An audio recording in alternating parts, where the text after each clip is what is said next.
Seats. I'd like to welcome everybody to the first meeting of the Planning and Regulatory Committee for 2016. Especially warm welcome to Joseph, Allison and Keegan Phelps for our youth councillors, welcome, and those councillors who aren't members of the committee. At the moment I have apologies from Councillor Davey and Councillor Ward. I don't think there are any other apologies. Move that the apologies be sustained. Do I have a seconder? Councillor Barker. Those in favour? Against? Carried. Confirmation to order of business as per the agenda, with the one exception, well, one alteration is that public forum, we now have 3 groups speaking at public forum.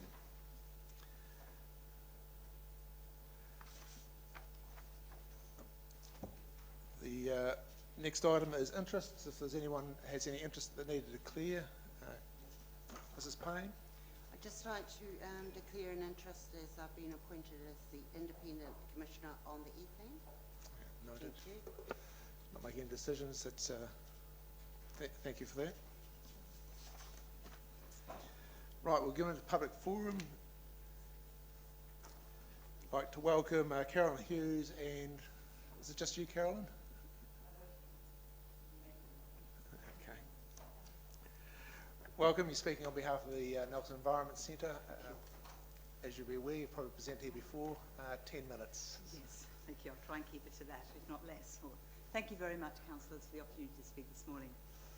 As you know, I'm with the Nelson Environment Centre, and hopefully this works. There we go. Just a quick overview of what we do, just in case you don't know of us. We set up in 1976, and basically we've been offering environmental education, advisory services, behaviour change and practical solutions for the Nelson region. And we also, since 1992, operate a social enterprise, the Reuse and Recycle Centre, which is located down in Tahunanui. We're also part of the environmental hubs. There are 12 environmental centres throughout New Zealand which are supported to some extent by the Ministry for the Environment. So our main core business, if you like, is waste reduction, recycling, consultancy services to businesses and councils in that area, climate change mitigation and adaptation, energy conservation, renewables for schools, and food growing programs for schools and for households. Now today, and I feel the recent weather has stole my thunder just somewhat, temporarily I imagine, we'll talk about water. I think it's timely to provide behaviour change tools and services around the conservation, storage and efficient use of water. And this is a particularly good fit with Nelson Environment Centre's current services, the waste, energy, food and climate change, and also our client base, which includes schools, businesses, households and councils, not just Nelson City but also Kaikoura and Marlborough. It also is a good fit, we believe, with Nelson City Council's smart metering rollout, which started in October last year and is over several years. And this could be used as a mechanism to incentivise and to measure behaviour change around reduced use of water. Now, why? What's behind this? Well, the bigger picture, with most of the Ministry for the Environment and the National Institute for Water Research, NIWA, have done several reports for both councils over the years, and its climate change projections for Nelson Tasman have included increasing temperatures, more intense heat waves, longer periods of drought, and more frequent water shortages. And there is, for the last 15 years or so in particular, there's been an increasing demand from irrigators in the region. There's been issues, of course, over water scarcity in the Waimea Plains, I'm sure you're aware of. From a New Zealand-wide point of view, 80% of the water which is extracted is used for viticulture, dairy, horticulture, beef, sheep and cropping, with dairy accounting for about a third of this. There's also a rising demand from urban expansion, population growth, and the forecast for Nelson Tasman by 2031 is an additional 11,500 people. Now, I don't have a powerful enough pocket computer to actually work out the exact demand that represents, but it's something like 250 per person times 364 days times 11,500 people. So if anyone would like to do that calculation in their head, welcome to. It's a lot of water in any case. Now, Tasman, what have been the council responses around this very briefly? Now, Tasman District Council is considering reducing current water allocations for existing consents, as well as water rationing. They're now reviewing these allocations and also water rationing possibilities. And this has been included in the Tasman Resource Management Plan, the TRMP. As I say, this has been a recognition since the big drought in 2001, when the Waimea River actually dried up. Every year since then, there's been some form of water rationing. In its budget, the TDC has included a maximum of $25 million in the 10-year plan, 2015 to 2025, for the Lee River retention dam, and of course a reticulated supply. And Nelson City Council has allowed for a bit of headroom for a possible contribution should the dam go ahead to construction in 2018 and 2019. Currently, the TDC is committed to 25 million. The big users are also committed to a certain amount. 2/3 is a figure, is a proportion which has been voiced. However, that will more than likely present problems finding that 2/3, and Nelson City Council may be called upon to make a contribution. Nelson City Council also supports in its plan a joint regional approach to manage the Nelson Tasman area's water resources. And on their website, there's a request to conserve water when local river or stream flows actually do get below a certain level. The council has also developed a joint community-driven approach to regional resilience through, of course, the Nelson 2060. Water conservation measures are extremely important for community resilience, so this idea has been incorporated in the 2060 plan and can help support council to extend the aging asset curve, so actually to extend the existing assets, which are already some of those assets are 70 to 80 years old in terms of the pipeline itself, but to extend that by reducing usage and actually forestall the need to invest in further infrastructure. So our proposal is, with the smart metering process going on since October of last year, households will now receive, instead of an invoice or 2 invoices per year, 4 invoices per year, which will be much more accurate. There's probably been several issues with the old flywheels on the meters about the first flush of water not actually being correctly measured. So invoices are going to be more frequent, and the total cost is likely to be higher than it has been in the past.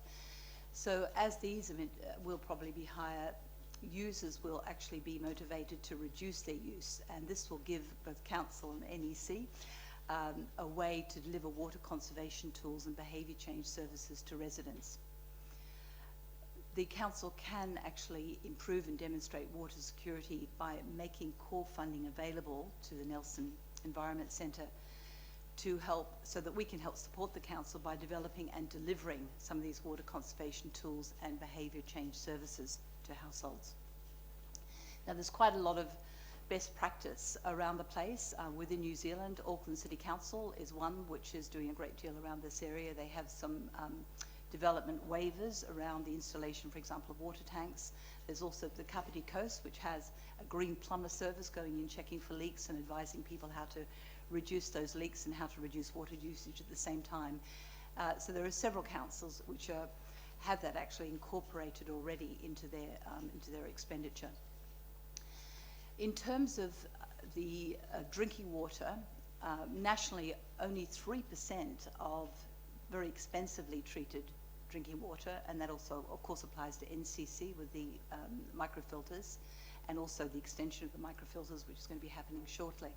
So only 3% of this water is actually used for drinking inside our homes. The remainder is used around the house, the kitchen, the laundry, the bathroom, with flushing and garden watering in itself using 40% of this treated drinking water. So NEC could also promote and assist householders to learn about collecting and harvesting rainwater. These recommendations are actually on the website, but not a great number of people are doing this, more so in the Tasman District Council area, of course, through necessity. So collecting and harvesting rainwater, of course, would allow for that to be used for non-potable purposes, so everything apart from the 3% for use for drinking water in the household. So this would make the more expensively treated drinking water much more available for allocation to a fast-growing population and help to reduce the need to invest in additional infrastructure with the related funding reduction costs and less rate increases, not necessarily a popular move. You've got just one more minute. Okay, I'm there. So what the NEC is actually looking for is some core funding from Nelson City Council to cover the development of tools and resources, and also of trialling this behaviour change and advisory service with several households. I think we strongly believe that actually if households do understand what is at stake, and particularly with increased invoices coming through, they would more willingly reduce household usage. And we also believe that this would help to reduce the contesting of water bills, which will be probably fairly inevitable once they start receiving the quarterly bills. So once established, Nelson Environment Centre would charge a fee for these services, so it would actually become self-sustaining and independent of any external funding. And lastly, water conservation would support council in implementing the Nelson 2060 goals. Thank you. Thanks so much, Carolyn. That's your 10 minutes. Probably just time for one quick question. Councillor Barker. Thank you. Caroline, I want to ask you, have you considered the negative aspects of the types of behaviour change you are promoting? And I will give you examples of why I ask you this. Since water metering was established in Nelson, the cost of water has been reliant upon how much you use. The people who cannot afford to pay for that water are the people that I would have thought we would be doing our very most to help them to be sustainable and grow their own food. This year, in my case, I collect my rainwater. There hadn't been enough to make a patch on it. Yes. Unless I had a huge tank as big as this room or something, you know. The cost of being sustainable with water is just too much for an average family, let alone a poor family. So behaviour change based on tax, charge of water, is not going to work. I think rainwater collecting and harvesting is not a replacement. It's really a supplement of the reticulation supply, of course. So really with a household, I mean, our household, we have several water tanks. We live out in the Tasman District, and we're fairly independent with water, but we've got several water tanks. In an urban situation, a 2,000 litre water tank might be sufficient to help to supplement these non-potable purposes, and you could actually use both grey water from the house and also the water collected through water tanks for flushing and for watering the garden and so on. So it's a supplement. Obviously, it's not a replacement. Yeah. Thank you, Carolyn. I just have to be conscious of time. Yes, okay.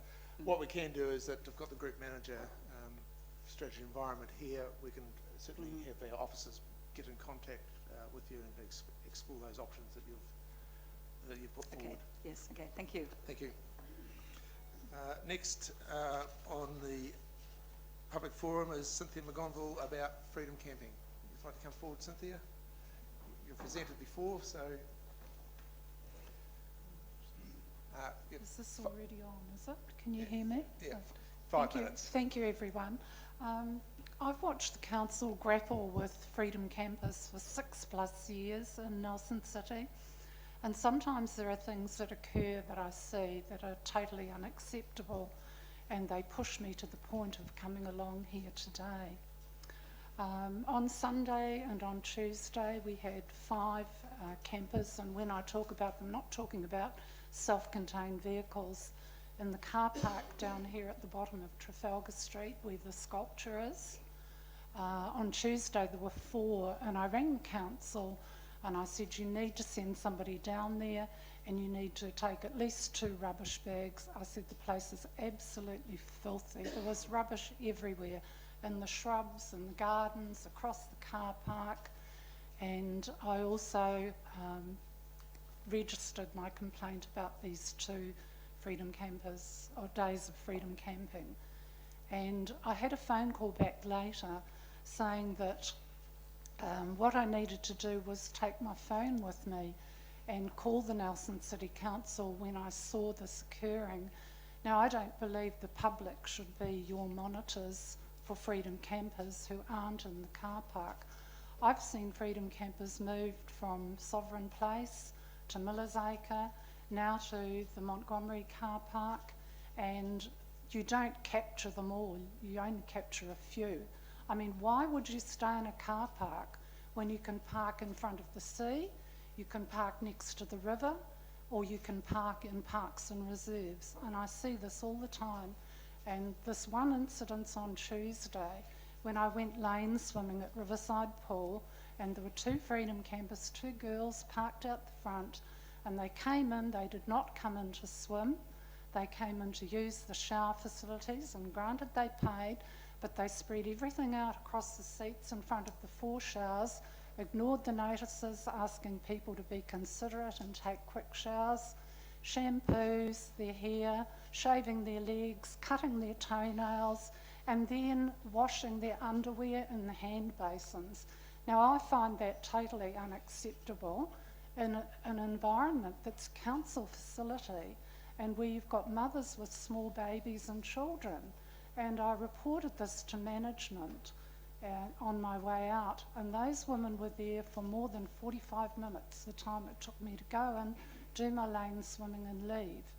And I believe that this council has to look at putting in place a bylaw for freedom campers that actually works. And the one in Queensland, Queenstown Lakes, seems to be one that works for people, where you employ a contractor. And this could be done in conjunction with TDC, because TDC also have exactly the same problem and the same complaints coming in from the public. Why not clamp vehicles that are not in the regulated areas, charge a $200 fee to be unclamped, and I think a $200 fine as well. I saw in Queenstown that they went from 30 campers overnight in one area to 1, and that was somebody who thought, well, perhaps nobody will notice me, that they were clamped and charged. And I think it's really time that council looked at bringing in a bylaw for freedom camping that works, because I like people who come to this city to respect it and value it. I certainly respect what's there.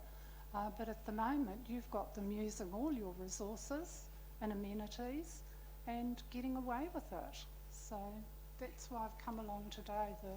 The Riverside Pool incident was enough for me. I had one in February last year when my dog emerged from the bushes with human excrement all around her face. Thank you very much for that. I did email Councillor Rainey about that and ask him what monitoring was going on in parks and reserves. And I had no reply from him at all. Thank you, Cynthia. A couple of questions. Councillor Laurie.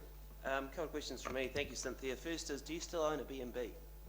No, I don't. Thank you. Second question is, how do you know a freedom camper did the poo that your dog ate? Because there was a tent just across the path already up, and I see tents all the time in our parks, centre of New Zealand, Maitai Valley. You've travelled through the Yes, chair? yes, I have. Have A you lot. have you ever camped, in a park, or have you ever freedom No, camped at all? No, I haven't. Not overseas. I've always stayed in camping grounds. What about New Zealand? In New Zealand? No. Okay, thanks. That's a good. Any other questions? You've raised a number of issues there. I can ask the officers to at least investigate and get back to you. Thank you. Oh, Kate is. Oh, Councillor Fulton. I've got a question. I hear your concerns about Freedom Campers, and there was some articles in Golden Bay recently about where they interviewed some Freedom Campers, and the majority of them are very responsible and go where they are allowed to go, and they clean up their waste, and a select few don't.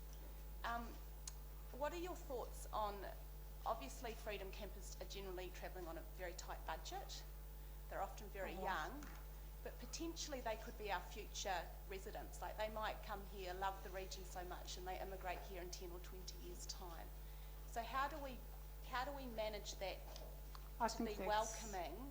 How do we welcome our people who are travelling on tight budgets? I think that's a misnomer, that people are travelling on tight budgets, and perhaps if you went online and looked at the cost of these wicked campers or juicy rentals, that sort of thing that they're moving around in, and you compared that with the cost of a backpackers hostel and renting a car, you would find that that was just as economical.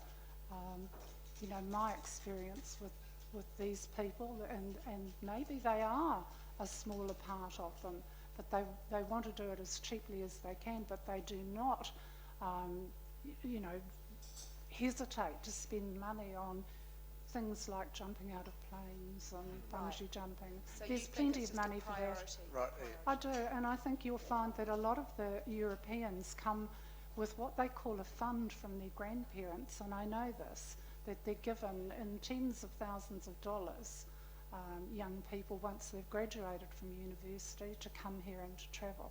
They are not short of money. I'm confident of that. Okay, I'll bring it to conclusion there. As I say, I'll get officers to investigate and get in contact with you. Thank you, Bill. Yeah, just in light of the public forum, I'm actually quite interested in getting an update on Queenstown's bylaw. I was just having a look at it online there, and I'm quite interested in how they've been able to do it, given the advice that we've had previously around what the Act allows us to do. So perhaps we could just get a little update circulated by email. And following on that, I think is a similar issue at the Mackenzie District Council. Next we have Hilary Mitchell and Mary-Ann O'Connor. If you'd like to come forward, Mary-Ellen and Hilary.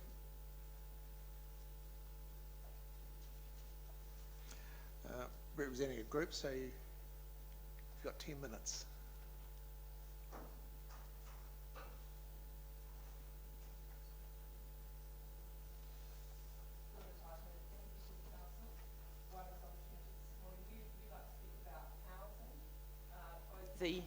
Thank you.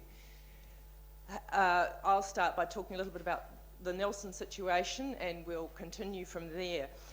Some of you will be aware of a group we formed 18 months or so ago called Voice Nelson. We wished to provide some sort of voice for where we felt there wasn't one. And it seemed to us that housing was a very obvious place to look. Anecdotally, we believe that Nelson's housing, rental housing I'm talking about here, was poor, in a poor situation, and that tenants were often paying far too much for it. So we formed a little group, and away we went. We ran a survey, our own survey. It may not have passed the Otago University of Public Health Research as a credibility test, but it was as good as we could do. We ran it around ourselves first. We then ran it both as a hard copy, and we put it up on SurveyMonkey, and we delivered, Hilary and others walked their legs off, delivering, I think, about 1,800 hard copies around the rental areas, around the Brook area, around Victory, around Tahuna and Stoke. We got those around, and then we asked people to fill them in and return them to local dairies in most cases. We also ran it on SurveyMonkey.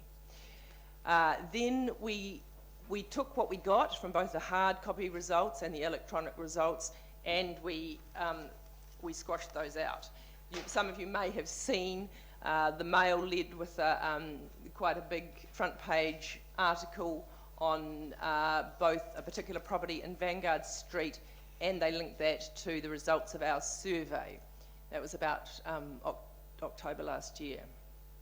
And That tenant was subsequently given notice for being brave enough to speak out about the condition of her rental property. She was the only person along the way that was prepared to do that.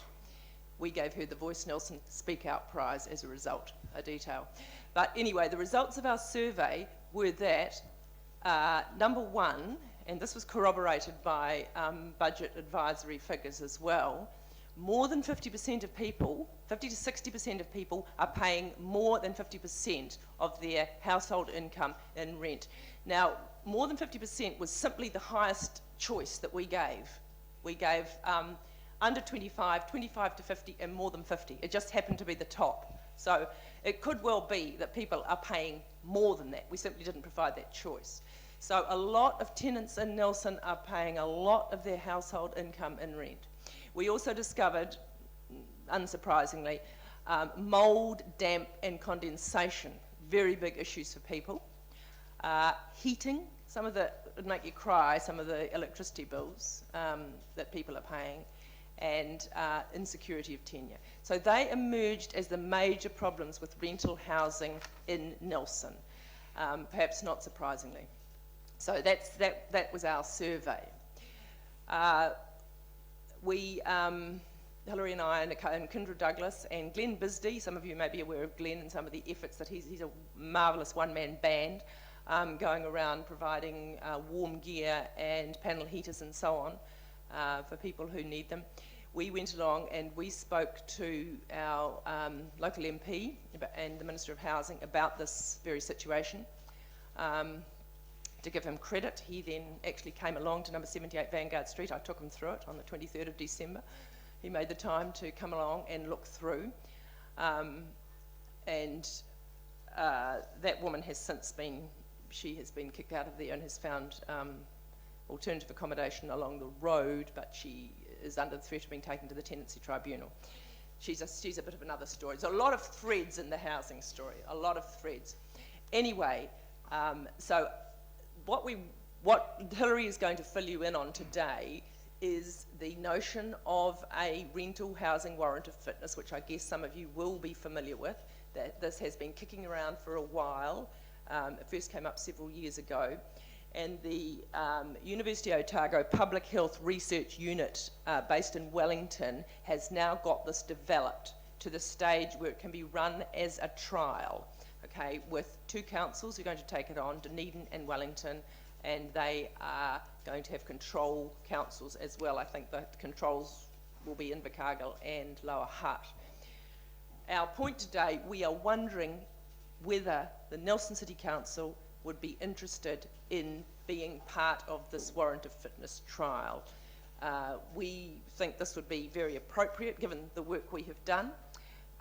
Given that we are a very, I think the third least affordable in terms of rental housing and in the country, and the fact that we have the Minister of Housing here, we feel it would be very appropriate for Nelson City Council to come on board. So, something for you to think about. Over to you, Hilary. Thank you, Marianne. I have handed out some paper here, which you might like to have a look at. Now, the proposal is for the council to become part of this project from the University of Otago. And Mary Ellen has spoken to the person running it, and they'd be very happy to have us on board. And of course, Nelson is a slightly different demographic from, say, Wellington or Dunedin, where most of the grotty flats are occupied by students, but that is not quite what happens here. So I think it would be great if we could be part of it. Now, it's funded by the Health Research Council of New Zealand.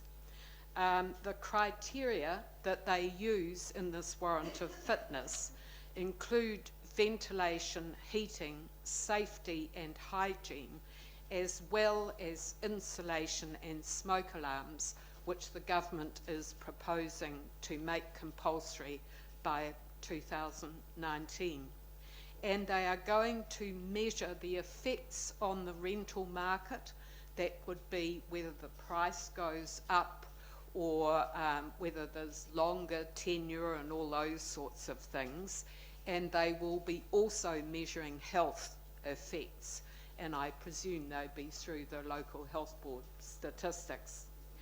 The Children's Commission has called for a rental warrant of fitness to improve children's health and education.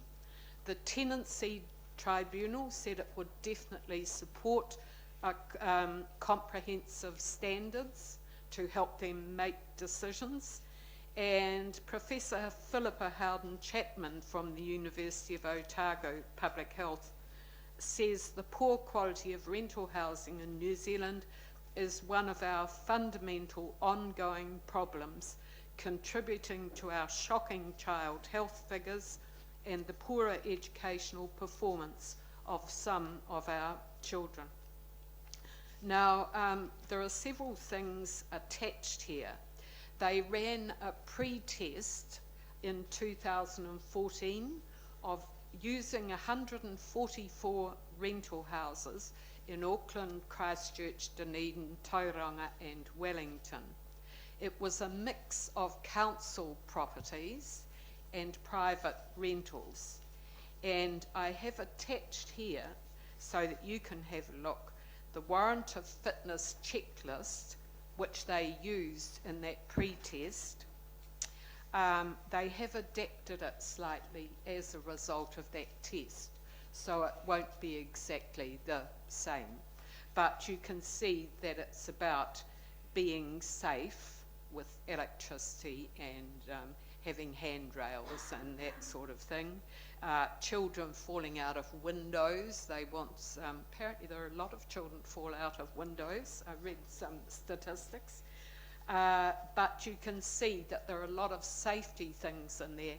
They developed it with ACC, so they looked at the figures of accidents that happen in houses and so on too.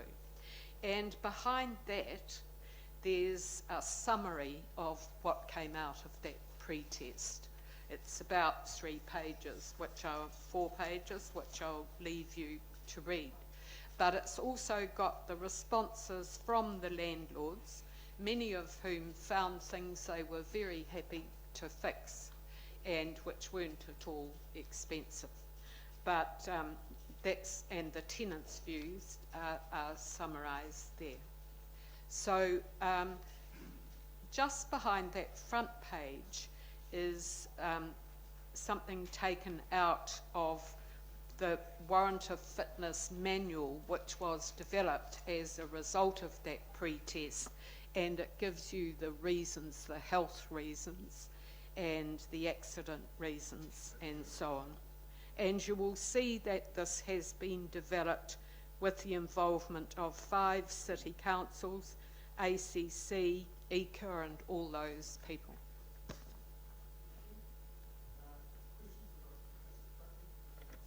Thank you both very much, and all those that you're involved with for taking this up upon yourselves.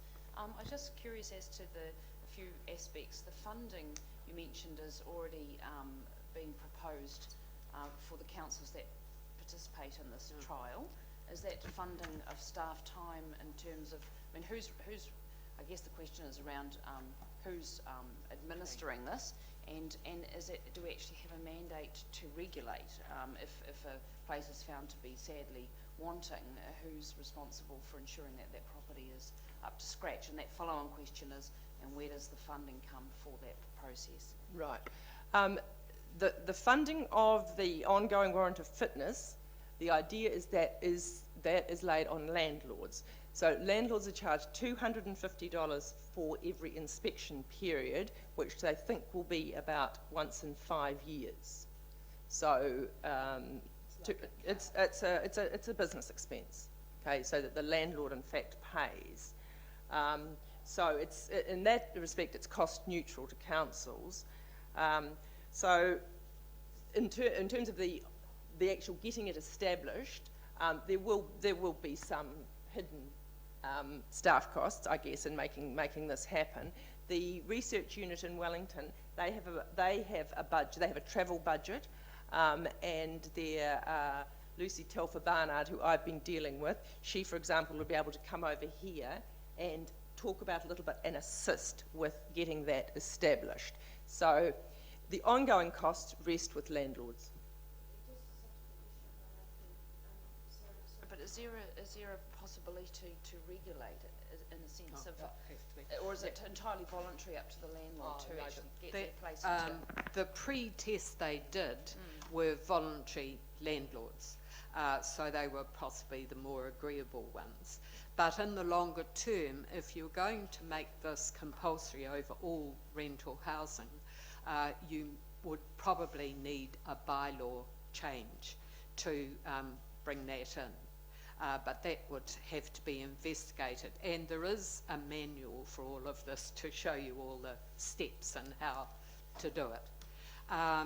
But it's like a warrant of fitness for a car. We pay to have our cars warranted, and the idea is that rental landlords would have to pay to have their rental properties warranted too.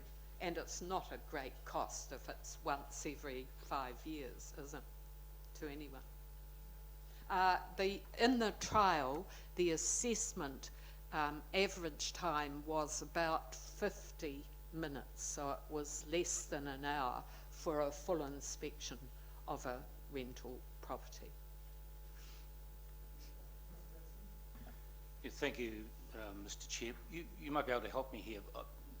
In the parliamentary report that comes on before morning report on the national program, I heard this morning that a select committee is hearing some piece of legislation with regard to this issue. Do you know what it's about?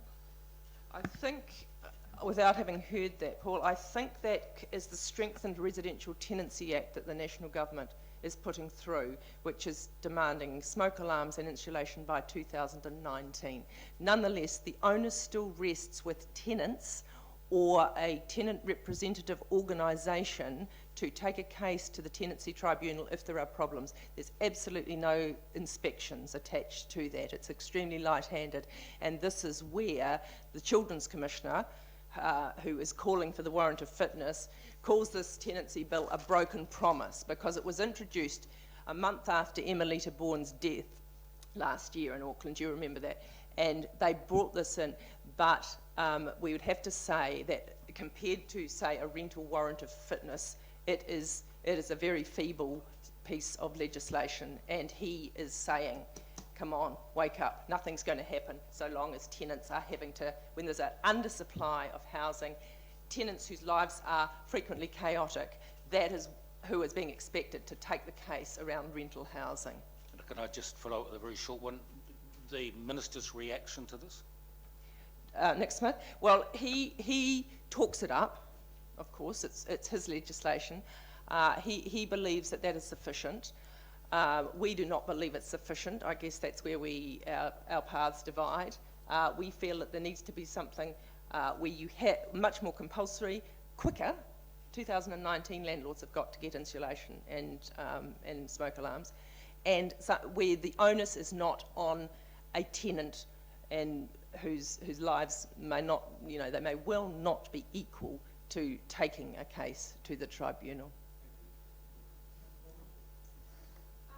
Thank you for coming and presenting. It's a great piece of work you've done. Thank you so much. First of all, if I could ask the staff member to give us some feedback at some stage as to what pathway we could take if we wanted to implement this. But my question for you both is, have you considered whether Richard Popenhagen, who currently does assessments for free, could incorporate this into part of his work? I think absolutely. I think from what I know of Richard's work is that it's largely with owner-occupiers, which is great, and that provides owner-occupiers with the chance to develop more, better ecosystems in their house. Whether he would be able to take on the load of landlords having him go through. I mean, it'd be great if he could, or if his job were to be expanded, to be able to do that. But 85% of the rentals in Nelson are private. A lot of those, the stock is quite old. It's wooden. It's got those associated problems. So I guess that's almost a question for council as to whether he would be able to do that. I think Kate, that you would probably need a coordinator and you would need assessors who were properly trained and so on, and that would all be paid for out of the fees. So Richard could probably carry on doing his wonderful work, and this could run alongside probably. And so that leads me to my second question. Are you at all concerned that the fee would then just be resulting in increased rentals? If you read the trial one, Yeah. they found at the end of that 12% of the landlords said they would increase their rent. So it's not all of them by a long. But some of them would recoup? Some might. Right, okay. And my final question is around rodents and ants. There's sort of no mention in the checklist, whereas my No. experience of rentals has been that those are two very big problems. They have excluded vermin from their Right. checklist. There's reasoning given in the manual, but they do not include vermin. And as a result of that test, Yeah. they have changed. I've given you the checklist they did then, but they have modified that a bit since. So what would be used now is not exactly the same as a result of the test. But no, vermin's So not why included. is that excluded? Well, I imagine that the landlords say, well, actually, it's not my fault they never wash their dishes, or I imagine that would be the argument. Thank you, Mr. Chairman. Has your group any views on the effects on health of, and the fact that in Nelson, many places cannot have a wood burner? They cannot keep warm in these old wooden houses. Have you got any views on that? So no. It's a big one. We're entering into quite a bit of a polarised situation there. Obviously, we need to have good air quality. Heating and electricity are totally and completely tied up with housing, and that's something that needs a lot of thought.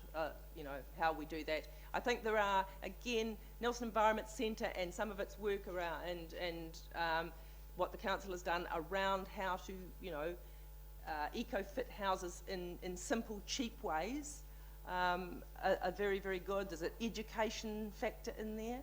I know I work with refugees. We have somebody in to say how to keep a house warm in winter in Nelson. It's quite a complex one. You hit on something, you know, very relevant but difficult, but totally tied in with housing. One of the issues when I was on council 25 years ago was that people were burning the offcuts from house building, which were treated timber, and that is not a particularly healthy household for anyone.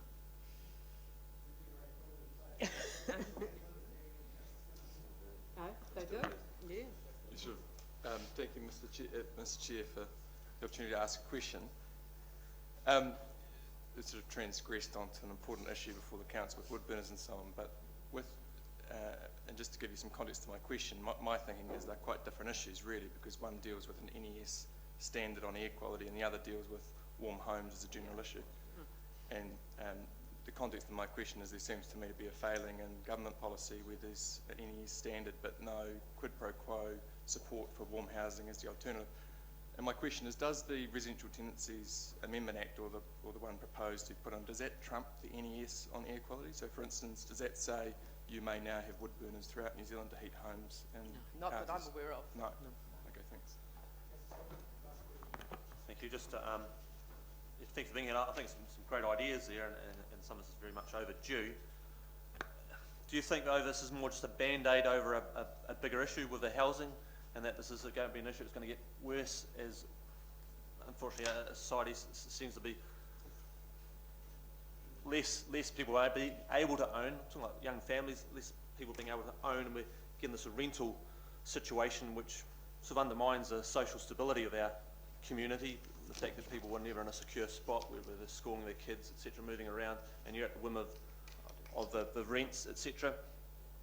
Do you think there should be other levers that should be concentrated on as well to work alongside this band-aid? A band-aid, it may, yeah, I mean, I take your point, Tim, but I think that as we move, as you'll know, the housing ownership figures have dropped dramatically over about the last 20 years, from 77% down to about 61 or something in New Zealand, which means that an increasing number of our people, perhaps our young families, are going to live out their lives in rentals in a way that perhaps our generation always aspired to own their own homes. I think that it's only one aspect of the whole housing mosaic, which is very complicated, but and I don't think we can tackle it all at the same time because things have got quite bad, but we feel that given that increased percentage of people who will be living their lives in rentals, we need to be looking very much at the quality of our rentals.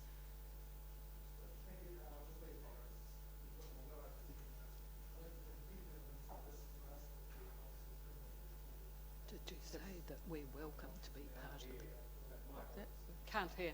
Oh, there's obviously a huge amount of interest in this, so I'll ask that the officers bring back a report to this committee. Okay. Just say that final thing they'd like to have us. Oh, yes, sorry, yeah. The research unit in Wellington assures us they would very much welcome Nelson City Council into the trial, should you decide to go that way. We have got various docos here that we can send to Ruth, or whatever the best channel is. Okay, General Manager. Okay, great. That includes the manual and so on. So if we send all info to you, Claire. Thank you very much. Thank you for the time. Councillor Laurie. Thank you, Mr. Chairman. It's a quick point rather than a question. I'd just like to point out that this checklist includes heating, fixed, effective and safe. Keyword fixed.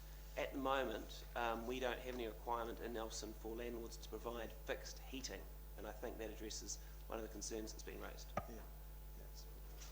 Yeah, we'll get that in the officers' report. Thank you. Thank you very much. Thanks very much. We'll keep moving for at least another 10 minutes. We're moving on to the confirmation of minutes.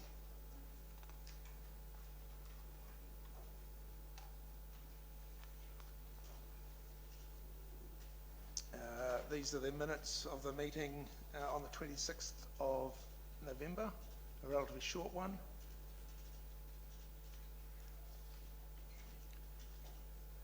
So I'll move that they are a true and correct record.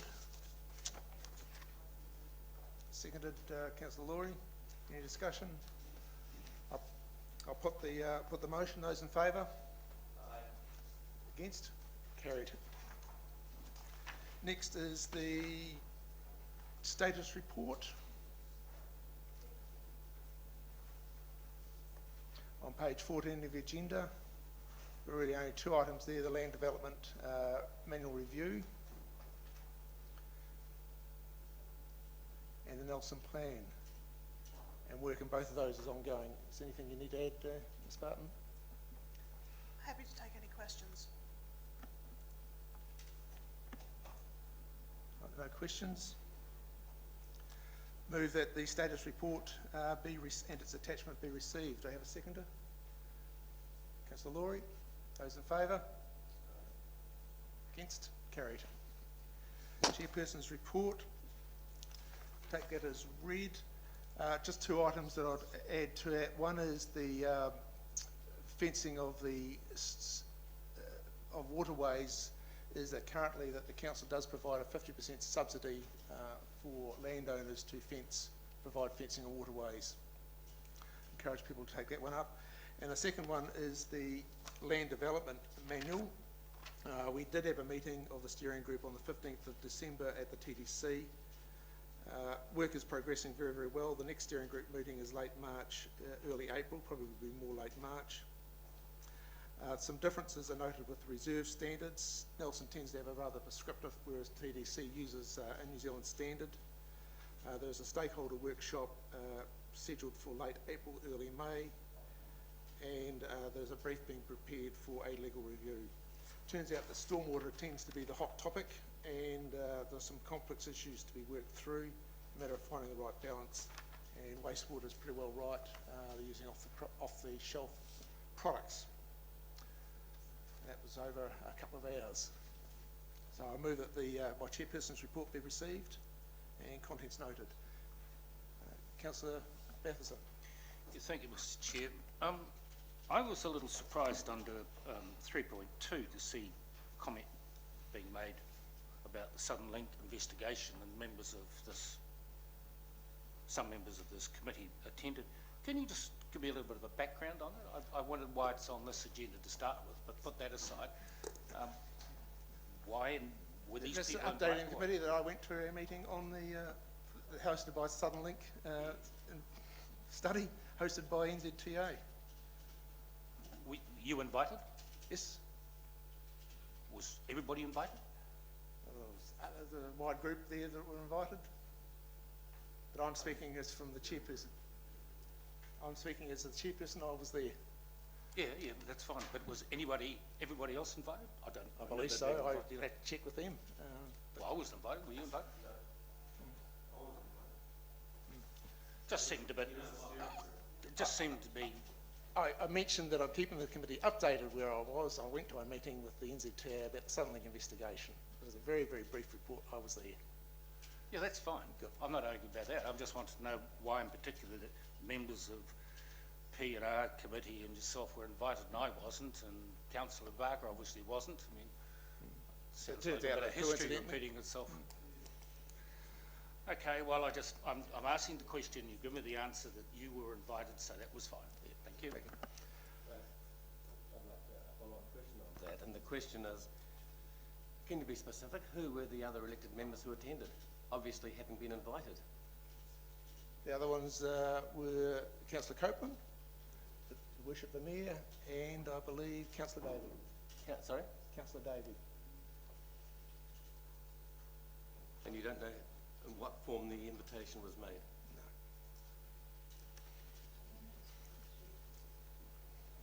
Your Worship?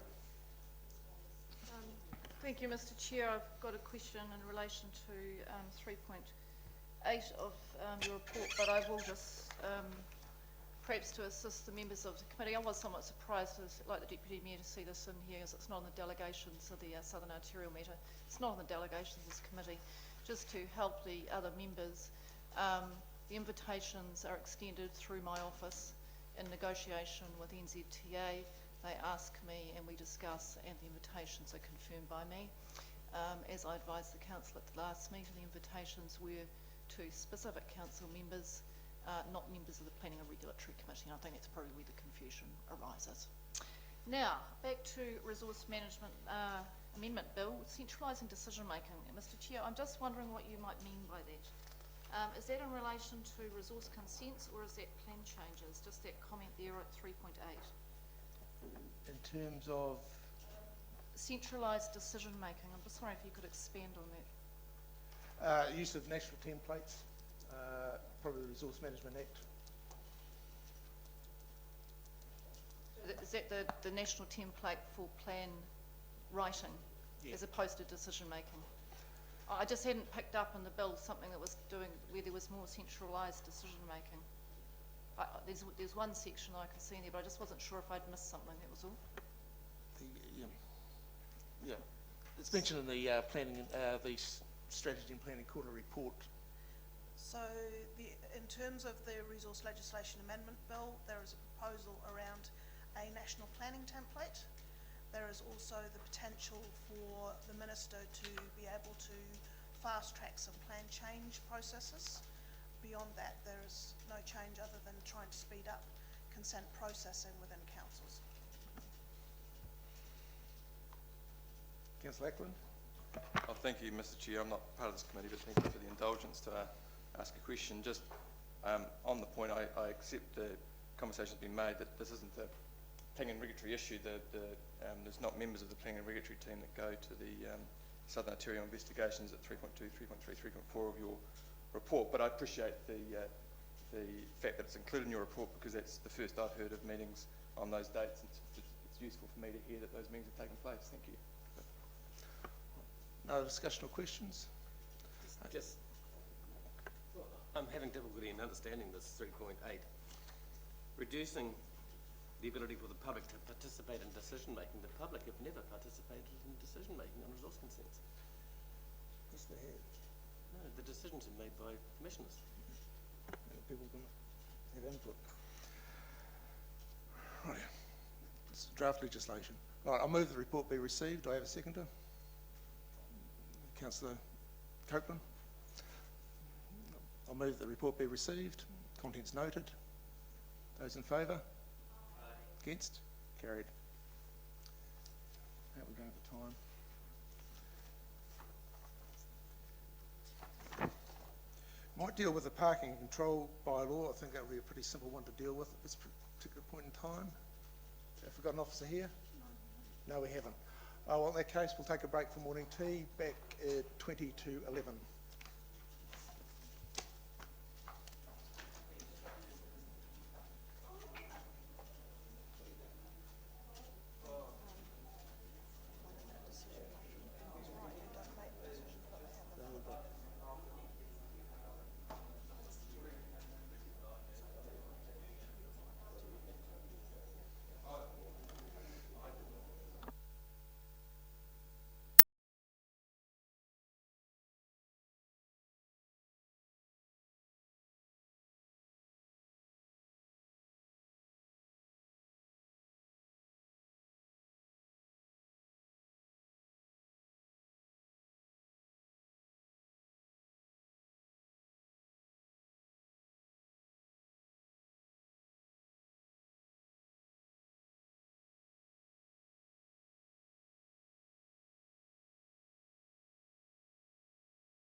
Next item on the agenda, we have the Parking and Vehicle Control Bylaw amendments to the schedule. Mrs. Parfitt. Take it the report's been read. Is there anything you wish to bring to our attention or something you want to amplify? No, thank you, Mr. Chair. It's really just firstly, I must apologise for that.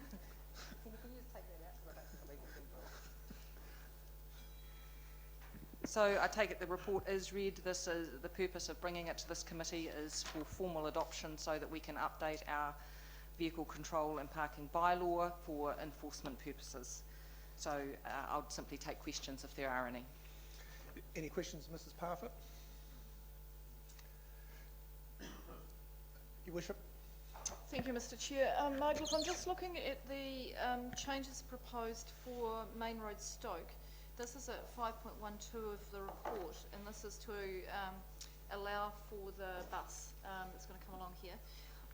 I'm just wondering whether, have you had discussions with the businesses in that area? Because I've had feedback previously from, I think from the Night and Day, that they'd quite like shorter parking along there rather than P120s. They'd actually quite like 5s or 10s. And I just wonder whether you've had any feedback around that? Your Worship, we spoke with the dairy owners and other affected retailers about the positioning of the bus stop outside Countdown, which came to the previous council planning and regulatory meeting. This one is on Main Road Stoke, and the P120s were not considered the parks that you would pop into the dairy from. So I think the Night and Day people are referring to the parks directly outside their shop on that side of Main Road Stoke. The P120s in this report refer to the ones closer to the Isle Park entrance, which had been all-day parking, so supermarket employees, other business employees had been parking there all day. To make those P5 would encourage more crossing on Main Road Stoke than we would. There is a signalised crossing there. It's possible, but the dairy owner did not specifically refer to those car parks when we spoke to him. It's fine. Look, as long as there's no particular issue there, I just had a feeling that it was traffic going both ways, and he was quite keen to be able to get some parking in those spots. But if you've already covered it, that's fine. No other questions? I'll put the recommendation. Recommendation that the report by law and its amendments be received, and the amendments detailed in the report to the following schedules be approved. Okay. So I'll move. Do I have a seconder? Mrs. Payne? Any discussion? Yeah. Councillor Barker? Thank you. Just in speaking to the motion, I hope that we'll be able to review the situation when we see how successful we have been in attempting to get people to use that Stoke Loop bus, and we will have to review the situation. So if the Loop bus doesn't prove to be used sufficiently to maintain it, I would like to see the parking returned, because that is a valuable parking spot. But I will vote for this to see if it goes through, but I just want to make sure that in the future we can review.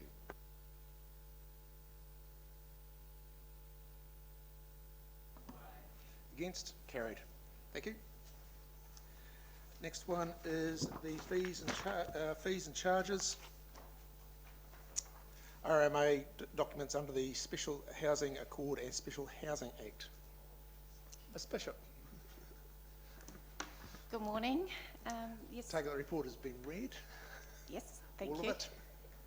I just want to point out some dates for the special consultation procedure. So the idea is the fees and charges will go out between 29th of March and 29th of April for consultation, a hearing if required by Planning and Reg Committee on the 19th of May, which would be before us an already scheduled Planning and Reg meeting.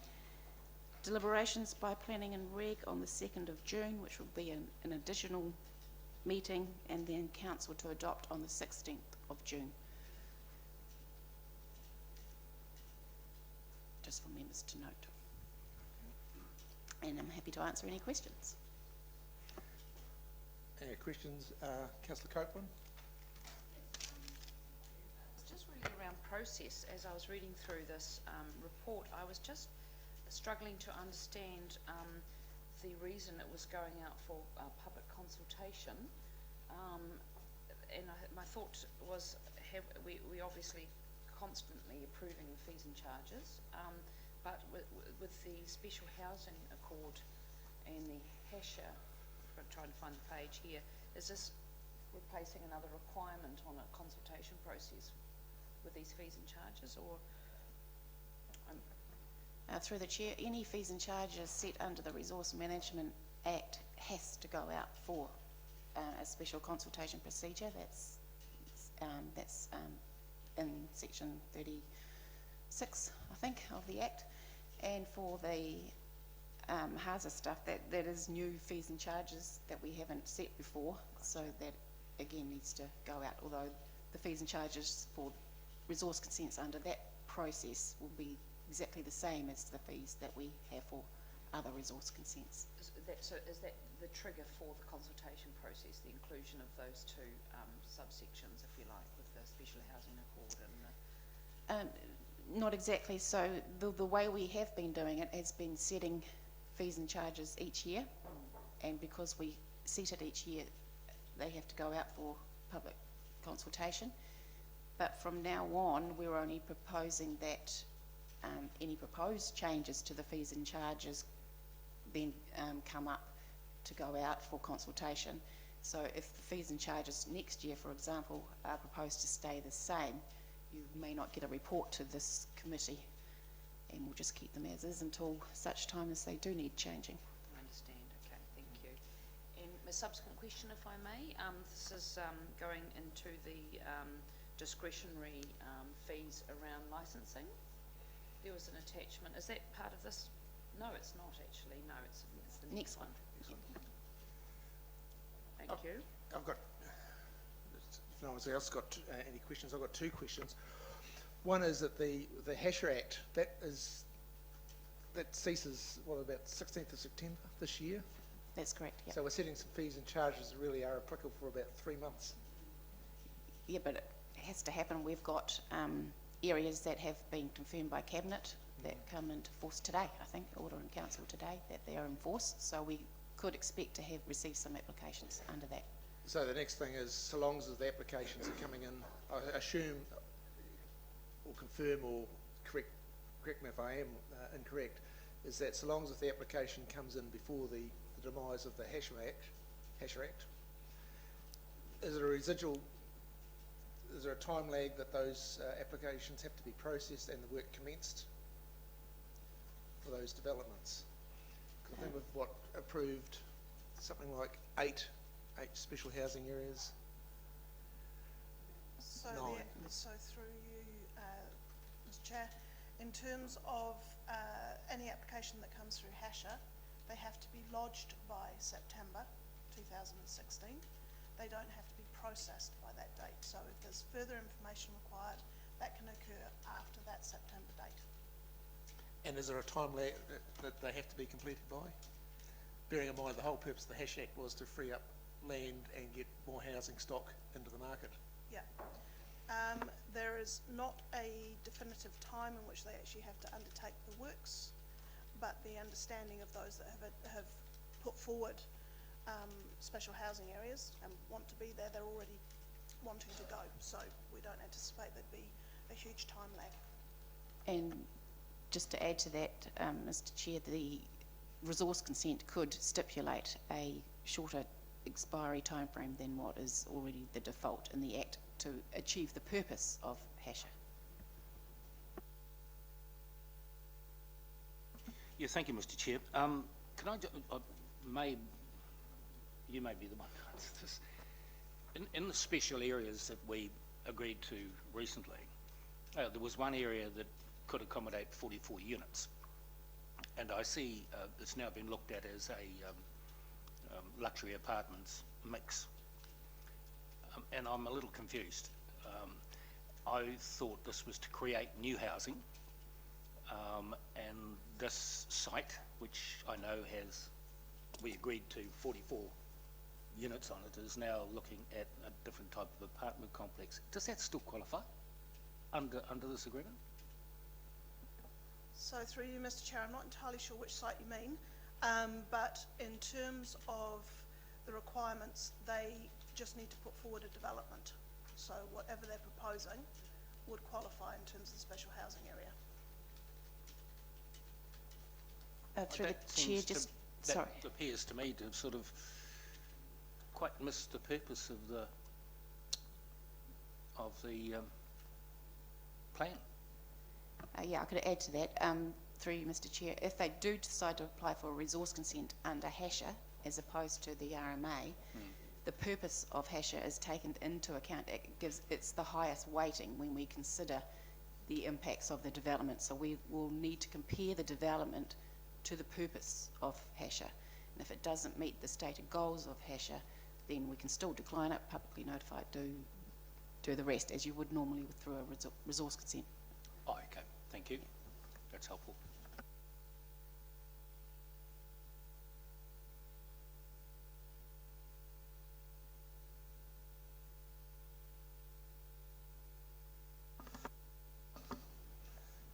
I'll move. I'll move the recommendation. Recommendation that the fees and charges for the RMA planning and applications under the Housing Accord and Special Housing Areas Act and its attachments be received. I'll do them both together, and the recommendation to Council that the draft fees and charges for the resource consents and RMA planning documents for proof of public consultation using the special consultative procedure set out in the Act. I'll move both those together. Do I have a seconder? I think it had Your already been Worship. seconded by one of the councillors on the other side. It was Councillor Copeland, I think it already seconded it. Yes. Oh, okay. Seconder, Councillor Copeland. I just wanted to speak to us. Any if I could. discussion? Thank you, Mr Chair. I just wanted to say thank you very much to the officers for what is a very minor change but extremely efficient. So in terms of just that change to the title, which makes this a set of fees and charges which commences on the 1st of July 2016, rather than what we've had previously, which has been for an annual period, which, as Ms Bishop said, means we've got to come around every year and go through the SCP process. So if there are no changes next year, we won't see this. So thank you very much. It seems incredibly obvious now we've seen it, but thank you for spotting it, because anything that makes us more efficient as an organisation is good. Thank you. Thank you. Now the debate or discussion? Okay, I'll put the motion. Those in favour? Against? Carried. Thank you very much. Ms Bishop, we're back to fees and charges for non-ARMA matters. Yeah, thank you, Mr Chair. So the same special consultation procedure dates apply, and just to confirm that we've got new fees and charges coming in for under the new Food Act, so they have to go out for special consultation procedure, and also the change of the swimming pools fee also needs to be out for consultation, and happy to answer any questions. Right, any questions of Ms Bishop? Councillor Copeland? My previous question about, I was looking in the attachments under the proposed changes to the licensing discretionary fees, discretionary change. I was looking for the actual dollar amounts, and they didn't seem to be in any of the attachments. Through the chair, so the discretion allows us to reduce the class and associated. So there will be, I think I did in the body of my report refer to a potential saving, because the savings are made on both the licence application and also on the monitoring. I think it was 300 and something from memory. I'll have to find it, but yeah, there could be hundreds of dollars depending on whatever activity it is. Yes, what class are in now. I guess thank you for that. I guess what I was looking for is actually some actual figures, so that I could actually weigh up? I know about the savings and we have obviously collected more than the activity has cost to administer, which is the reasoning behind the introduction of more discretion there, but I just want to know what those fees were. For instance, for a one-off licence for an event, I'd like to be reminded of what currently it is and what, the potential range would be of discretion around that. If you can point me to a page number, I'd be happy. Through the chair, so page 58 in paragraph 5.31, the figure exclusion average annual saving of $310.50 for each licence, and that's referring to those that close early? Yes, yeah. Yep. It's the savings, but it doesn't give me the overall what it is now. What it is now, yeah. So that would be helpful. It's not the same for every business? No, so but it's a general schedule of what the licensing fees are would be. Okay, I can provide you with that. Yep. And so that's good. I just thought I might be missing something in terms of may have been information somewhere else. Did I answer your question, Councillor Coaten? Well, yeah, I mean, there's nothing can be produced on the spot, that's fine. I'm just curious to see what we're saving from what to what. Okay. Any other questions? I've got a couple relating to the Food Act. I know that with the inspection of food premises, we've got a new act coming into force next month, introducing a risk-based approach in different tiers. I'm just wondering, that's quite different from what we have been operating in terms of the calculation of the fees and charges. How was that arrived at? Through the chair, so the fees and charges were arrived at the staff estimate for the time involved in the various applications. So they're based on the staff hourly rate of $1.48, and so for new registrations, the anticipated time is an hour and a half. Obviously, some businesses could be more than that, and that's where it's proposed that a hourly rate get charged over and above that hour and a half. So how do our rates compare with, I see you've got the TDC and Marlborough District Council as comparisons, but have you gone any further than that in terms of comparisons?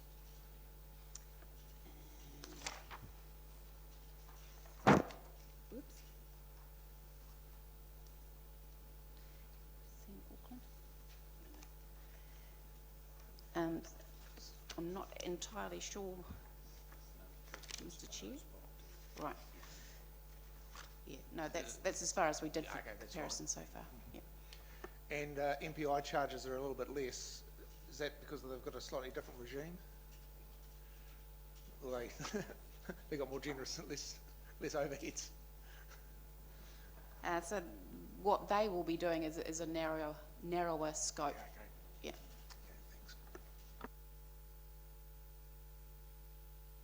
Thank you, through the chair. Just the swimming pool charges.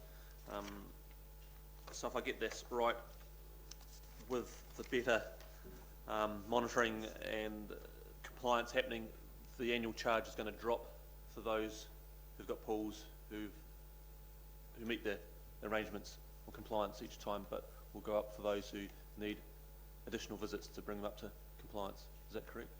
Through the chair, that's correct, yes. And is that, and just to get a figure on that, so I'm reading the report here, but I'm just making sure I'm not leaving something out. So looking at $210 is the fixed charge. You're looking at it'll be bringing it down to $120. Is that correct?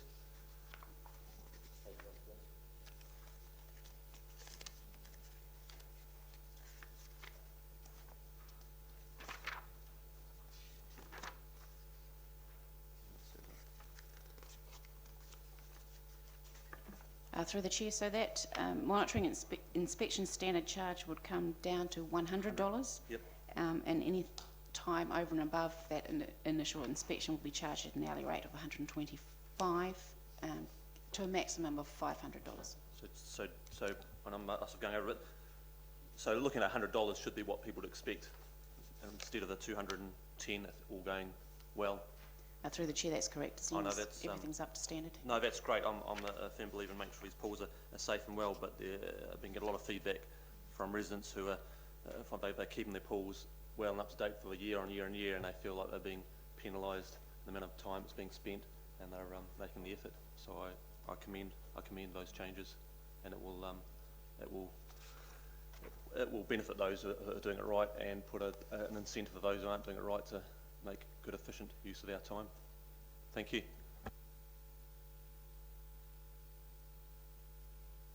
Thank you, Mr. Chair.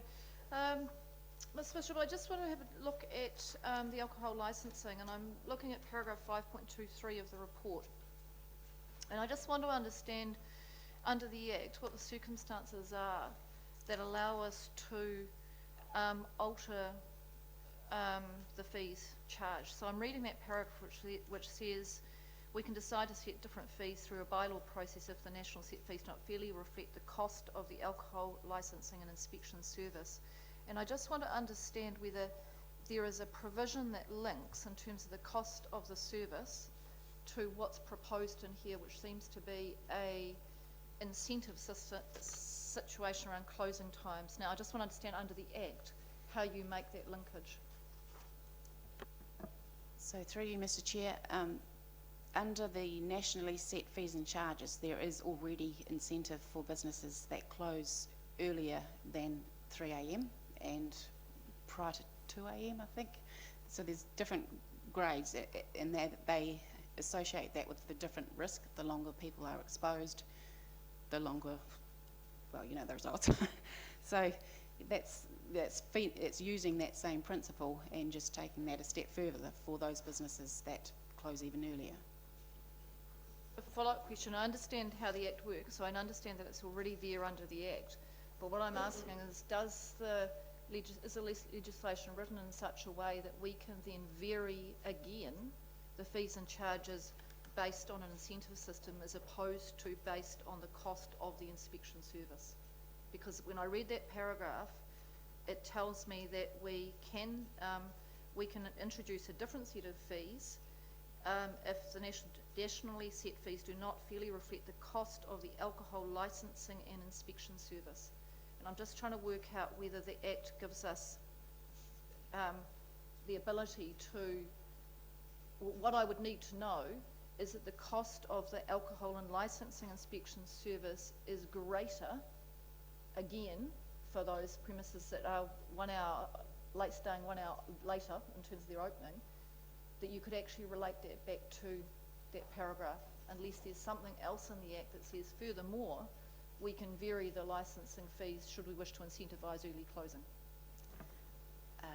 Through you, Mr. Chair, yes, there is two tools, if you like, that under the Act. One of them is that we could set our fees and charges by bylaw as opposed to the nationally set fees, and another tool is a discretion to lower the categories by one category, but it can't be lower than nothing. So lower than the lowest, I should say. So those are the two tools that we can use, and it's proposed to use the discretionary one in order to incentivise those that actually do not require much of our time to inspect and provide a service for. So I'm really clear on this. So we're using the category reduction process. So we're using a category reduction process to do this, which is a discretion allowed for. So that if you felt that there's a set of fees, but within the Act we're allowed to drop it to one below if we believe that the risk is sufficiently low, that's the method you're using here, as opposed to a bylaw around that what I read at the start of that paragraph.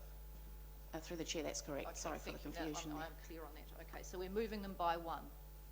Correct. Perfect. Yes. Thank you very much. Sort of, yeah, I'm kind of interested in this as well.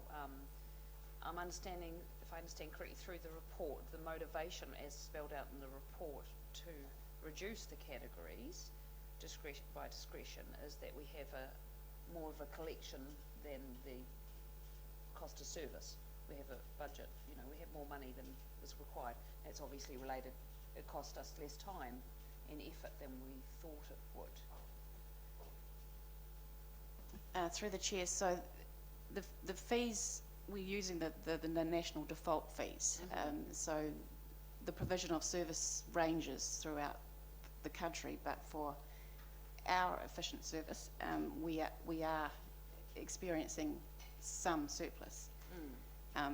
That is in part due to the fact that we don't have many hearings and for alcohol licensing, and that could increase costs a lot if we did have more hearings. Other nearby councils are not experiencing a surplus. In fact, they're not meeting the costs at all. And in previous years, and before this Act came in, we were only meeting 50% of the costs. That's right. So this is an unusual situation to be in for this activity, but we're looking at fair ways of making sure that people are paying a fair amount for the service they are getting from I us. understand, and I think I get the last piece of the puzzle for my mind is that the fees and charges are set at a national level. Is that correct? That's through the chair, piece that's I was correct. missing. Thank you.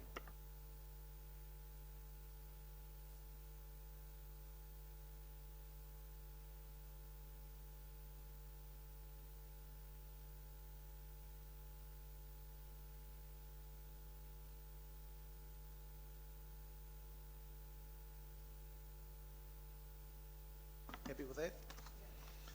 Right. Any discussion or debate?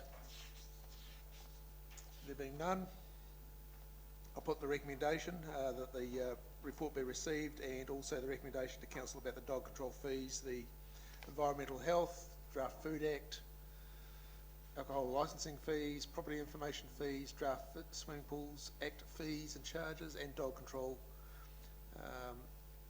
environmental health and provision of property activities, and the other dog control charges be advertised. I'll put them all together. Those in favour? Against? Carried. Thank you very much. Next item on the agenda, item 11, the Strategy Environment Report for quarterly report for October, November and December. Ms Bishop.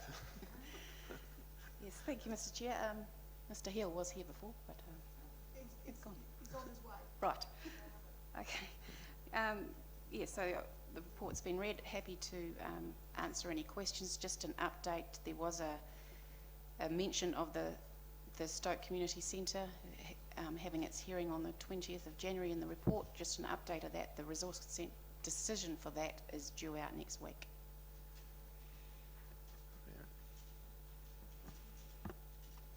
Right, Councillor Copeland. I have a couple of questions. I hope you're in the right hot seat. 7.3 talks about scientific advice has resulted in water quality and flow information being linked to inform water quality loads and limit setting. Could you give some context for that paragraph 7.3? No. No, but I can. You can, yes please, thank you. So through you, Mr Chair, we have been conscious that in terms of our regional council functions, we're required to provide information nationally. We undertook a review of where we currently monitor for both water flow and for water quality parameters. And the advice that we've received back is that in some cases we need to move where we're actually monitoring, the locations, physical locations, and in some cases we need to change the parameters that we have been measuring. So based on that advice, we're just doing a rejig about what we monitor and where we monitor it. And just so for clarity, if I may, through the chair, so that that information's been sent to a national collection, this inform water quality loads, informing on in what context, nationally or locally? Both, effectively. So we need that information to be able to set the limits that might end up in the Nelson Plan, but we also are required to report nationally, including through the Land and Water Aotearoa website, which is a central, all regional councils are putting information into that website, which then helps inform central government. If I may, a subsequent question through Mr Chair. So the collation of this information to inform the limits and loads, are we doing that regionally, so pulling all the information from all the different waterways and coming to a median, or are we doing that individually?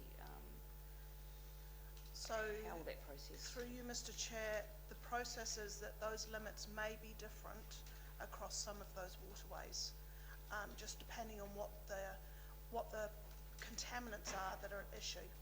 So, for example, we might have higher E. coli readings in the Maitai, and we might want to determine that there needs to be a level set that might be different to some other rivers where we don't have E. coli problems, and that would flow through for a number of different parameters. And that'll be coming back through a work stream. Thank you. If that's a couple of more questions on this report, if that's okay, Mr. Yes, Chair. still. Thank you very much.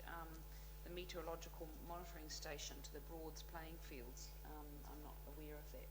What it involves. Is it to do with air quality as well, or meteorological? Is there some context?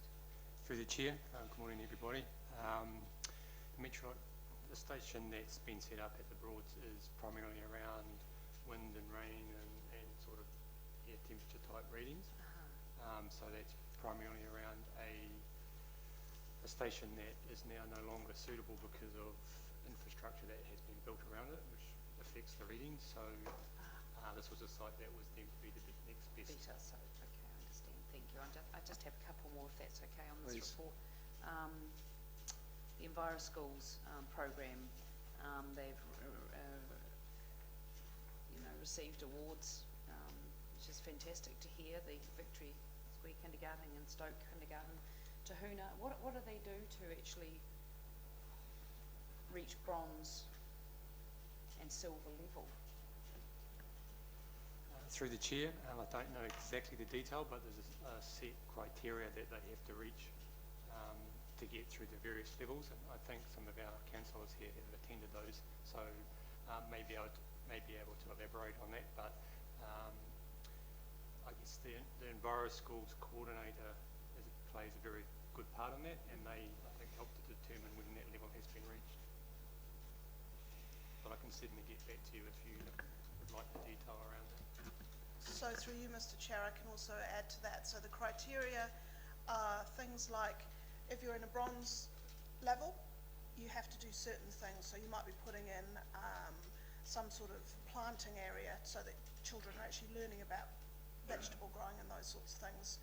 To move into the silver, you're doing something else that's up and above those sorts of things. So there's a variety of criteria across all of them.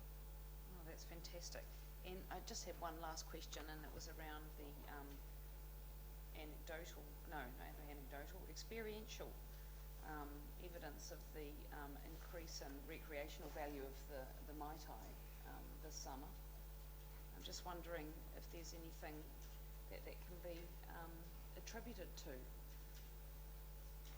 just talks about, we talk about Project Maitai, and I just noticed that it's actually a lot cleaner this year. Or is it? Is it my imagination?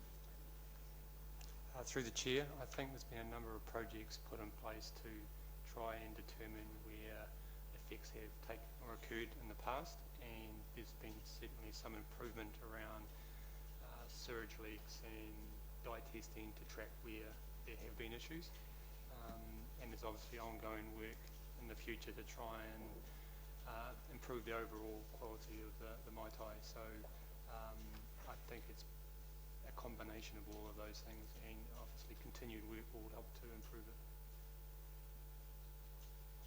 Thank you very much. Thank you. We've got Councillor Matheson, then Councillor Skinner. Thank you, Mr. Chair. Just two quick questions. First of all, under section, on page 92, 5.6, you signed an agreement with the New Plymouth District Council. I see the building unit has.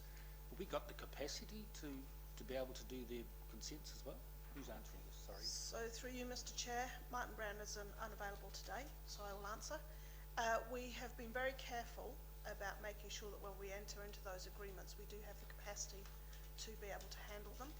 And New Plymouth know that if, for example, we got a deluge of consents in any particular week, we might have to signal to them that we can't take any further work on for that period. But certainly at this point in time, we're managing that through managing that contract with them and letting them know what we've got on and what we don't. It's the first I've heard of it, so I'm just a bit interested. And can you add any more to that? I mean, obviously they're getting paid for it. And So through you, Mr. Chair, we charge a fee for undertaking that work. It would be a similar cost as if somebody was applying for a consent to us. Yep. So it's the same charge that we'd be passing on to New Plymouth. and how long is the contract for? Through you, Mr. Chair, I'm not entirely sure of the term of it, but there's certainly clauses in it that we can cancel it at any time if it's not working. Okay, and just another short one on 6.3 about paddleboarders not having flotation devices. Mandy, are they required to wear them, or they just have to carry them? Through the chair, they're just required to have them. They're not necessarily wear them. Right. Okay, thanks. Is it Councillor Skinner? Chair, thank you. Thank you, Chair. I'm not on this committee. It's always very interesting topics for me on this. I'm taking special interest in the freshwater and air quality. For the freshwater monitoring, we look at all rivers, it's not just the Maitai, this is looking much of the catchment. So we're looking at flows, etc. We're looking at other parts of the water quality. What I'm leading to is, say for the brook, for example, have we or are we monitoring that at the moment to get to a base setting of its water quality? My concerns in the neighbourhood, we've got the proposed poison drop in the water catchment up the area. So I'm just highlighting that I want to be assured that we've got a good understanding of the water quality at present and that we can measure if there's been any effects if this poison drop goes ahead. Is that within the realms of what we are currently doing? Through you, Mr. Chair, we have a broad monitoring program across all catchments in the region. We measure a number of different parameters across all catchments, and as I said earlier, we are at the moment just reviewing whether we need to change some of those parameters. Yep. Specifically in terms of the brook, yes, there is monitoring that has been undertaken in the past that will provide baseline information. So following that, I would like to ask that we make sure we're covering our bases there and what we're monitoring, especially with this drop that's proposed. The other area I'm taking a great interest in is this air quality, and I see here that there's been no further breaches of the National Environment Standard for the 50 micrograms for PM10. So that's for the whole Nelson region. Victory, like you're looking at A, B and C air sheds, is that correct? Through you, Mr. Chair, as I understand that is correct, so obviously that was since the last report. That looks very good to me. It sounds like we've hit all goals and targets, and we had a fairly cold winter.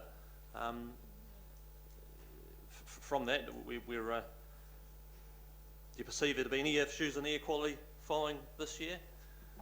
Through Mr. Chair, so that's the 3 months of this report. Yep. So September to December? October to December. So you would expect that air quality should have improved through that time, because obviously the use of wood burners and other things would have been less. No, it's great to see we've reached these targets well and ahead of schedule. And just and thank you for the response on the question asked by Ruth Copeland in regards to moving the air monitoring in that from St Vincent Street. I think it was a good spot there, but as you say, there's the buildings have disrupted the airflow. Does there need to be any sort of adjustments in the way we take the data? We're moving it to another spot. Is it going to be a fairly even, similar parallel to what we've been measuring in the past? Is it going to change the data and how we compare past with present and future? Obviously it's not ideal to move sites because you're not comparing apples with apples, but I guess you're getting readings that give you an indication of the things that you're looking for. So. Very good, thank you.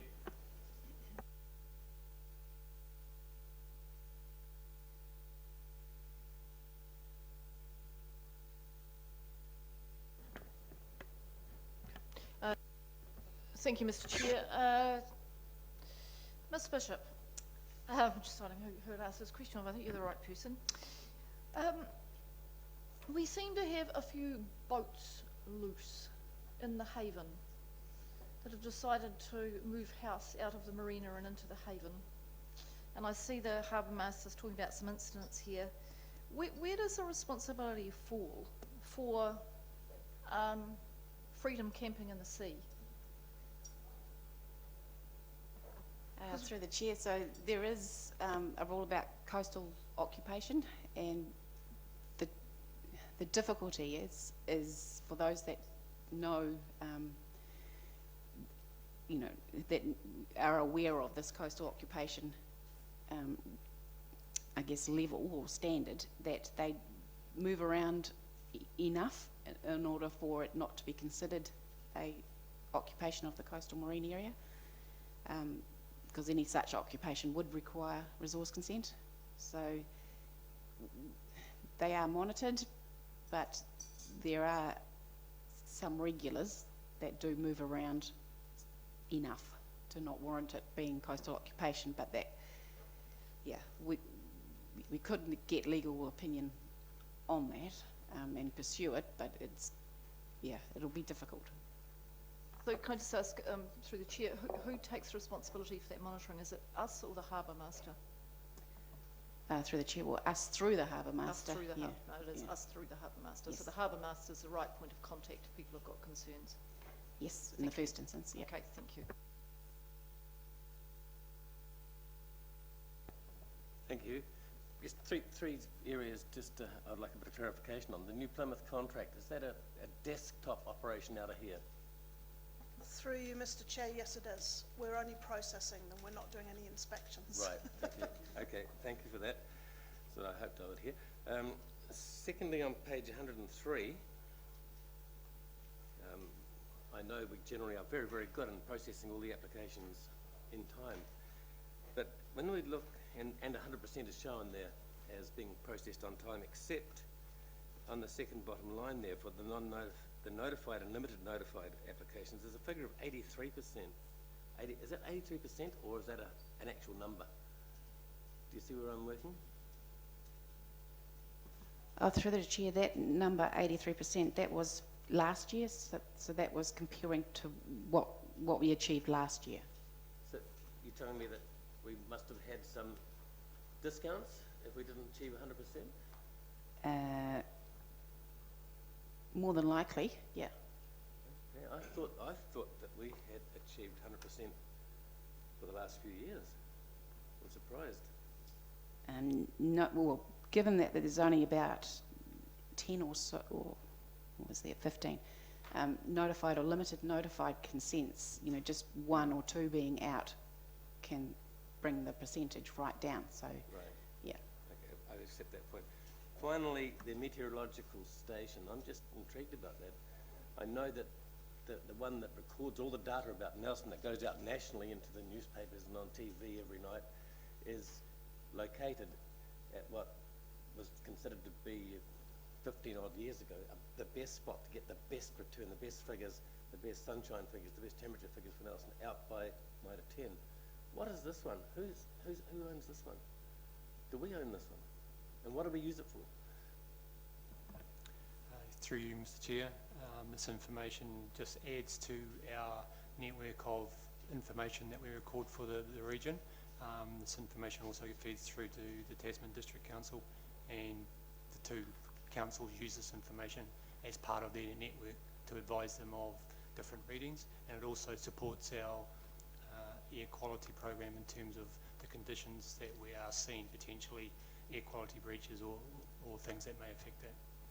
So in terms of sunshine hours and temperature in particular, how do the results from this one correlate to the official one out at Stoke?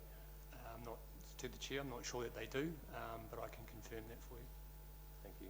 But I'd like to know. Just through the chair, just to add to that, I am aware that that meteorological station out Quarantine Road there has been vandalised a few times and instruments taken and everything. So yeah, so they.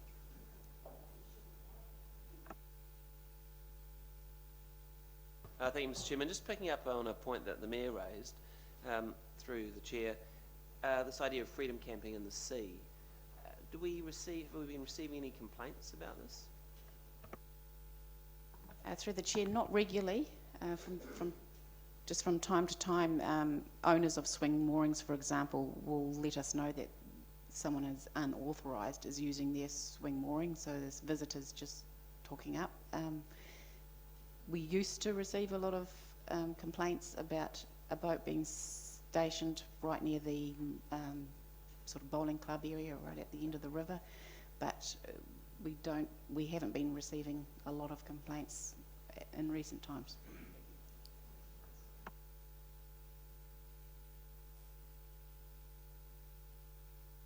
Mr. Chairman, it's about the attachments actually to this report, and one of them involves, I think, am I correct, the Rata home installation attachment. Is that part of the discussion we're having now? Because I had a question on that. Yeah, the Warmer, Healthier Homes Nelson Tasman Marlborough project. Is that part of this? It is. So it is the appropriate place to. So I've only just realised that now.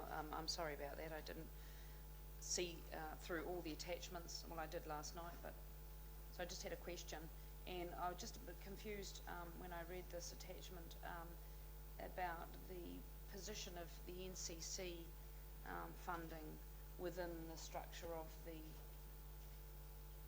Nelson Tasman Marlborough project. I just couldn't figure out. I know that we were doing something with ECA through our, community assistance, 100,000 there, and we mentioned in the budget lines within this attachment, this report. Can you just tell me how we are linked? So through you, Mr. Chair, there was an agreement for 100,000 from memory. Yep. That has gone through the community trust. Yep. Which is now, I think, renamed Rata. Okay, so it's the same organisation. Same organisation. Okay, that was my question. So that's great. Canterbury Community Trust. Okay, so that was my question. That's awesome. Thank you. My questions. One is, first is acknowledge the 100% compliance with the building unit and their qualifications, so pass the appreciation on to that and the upskilling of the staff in the building control unit. A couple of questions. One, in terms of your challenges in 6.2, page 92, 25% increase in the number of resource consent applications. What sort of numbers are we talking about? I try to look at page 103. I wonder if that's the table on page 103, but we just know 25%. What sort of numbers?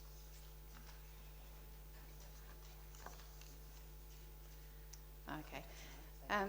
So annually we would normally get consent numbers between sort of 320 and 370 or 380-ish. So we are on track to get to about 430, 440.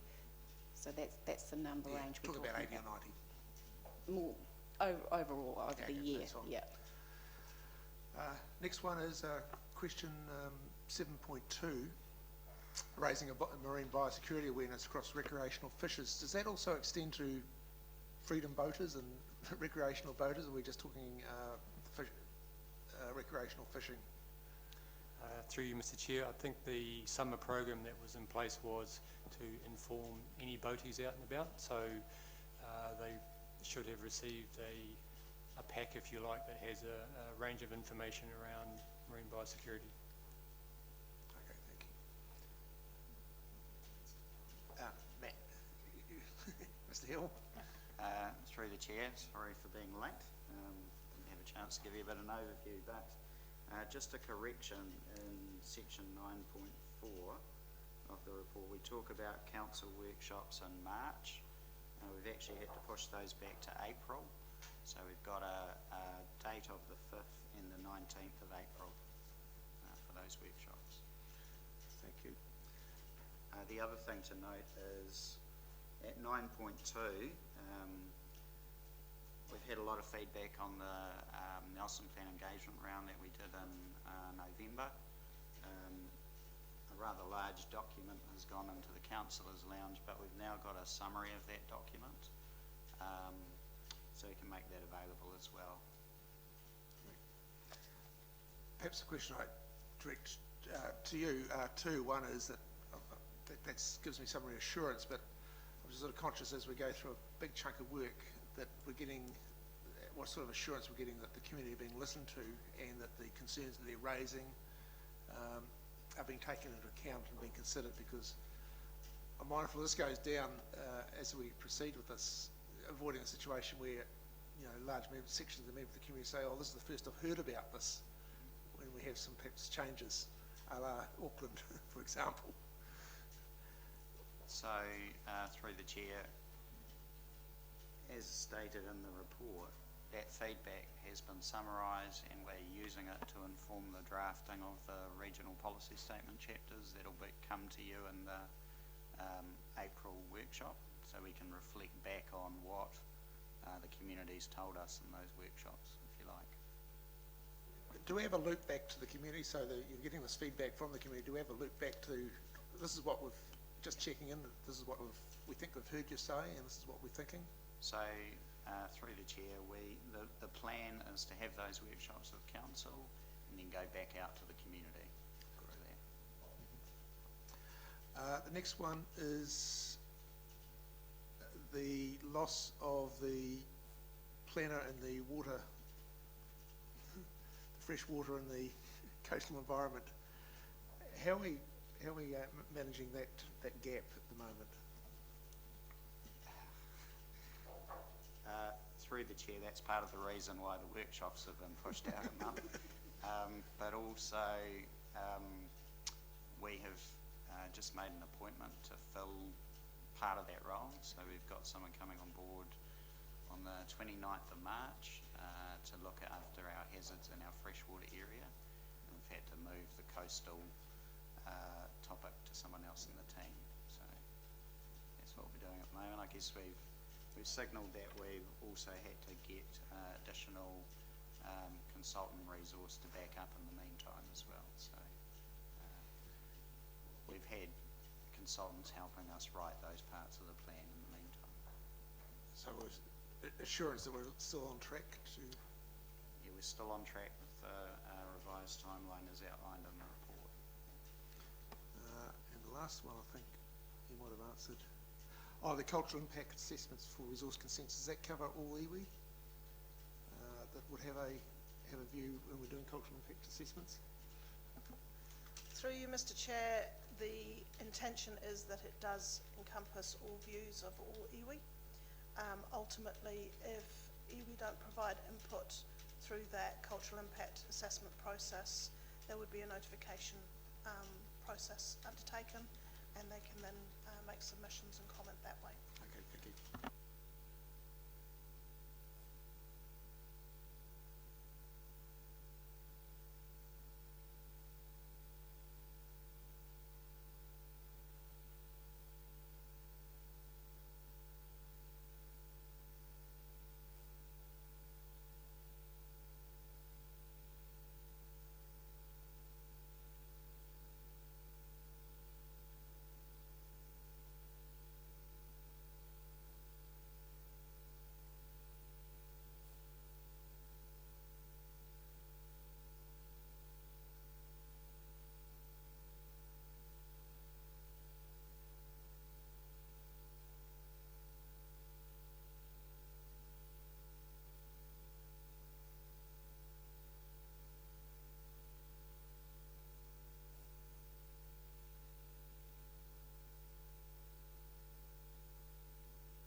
We'll take it the report's been read by councillors. Any matter they wish to bring to our attention, or something they wish to amplify or expand on? Thank you. Yes, just a couple of points I thought would be useful. So Ms Thorpe has been working with the policy team for a few months now, and she's done all the pre-consultation and prepared the report, so she can answer many of your questions. I thought there'd be a couple of things that might be useful just to provide context in advance, but first I wanted to apologise and say there is one error in the report and an attachment. If you can look at paragraph 4.4, it actually has the wrong cap of the policy. It's actually 273. There's actually a lot of copies of the gambling policy in our system as a result of its history, and unfortunately one of those was picked up and referenced. But the cap has been 273 for the last 3 years, and that's what's on the website and that the public look at. Just to say that, yes, this policy has had a lot of public attention through the court case that happened a number of years ago. That was around a decision taken by council during some proposed changes to the policy.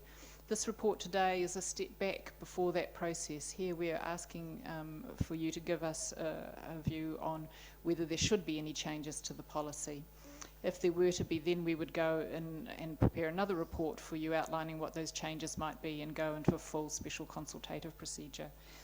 The approach that officers have taken in this report is to say it is quite a resource cost on the community to go through this process. Many groups have to come and submit. There's also the gaming trusts fly in from other parts of New Zealand to submit, and there is quite a lot of effort expended. So we're recommending that that only go ahead if council believes there is real value in the changes and that there would be some different outcomes from the community in making those changes to the policy. So we've actually had no issues raised with us over the last 3 years about the operation of the policy, which is one sign that it's working quite well. But I should mention, since this policy was put to bed in your, this report was put to bed, we have had an approach from TAB that would like to establish an outlet in Nelson with some gaming machines, and they've been talking to us about the 100-metre rule because they found it a little bit difficult to find places to lease that are not within 100 metres of an ATM machine.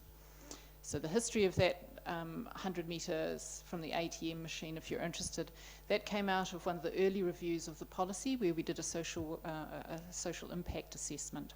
And that brought together all the interested parties, groups who were worried about gambling harm, and also those, the trusts who were using the machines, got them all together with a full literature review of evidence about gambling harm.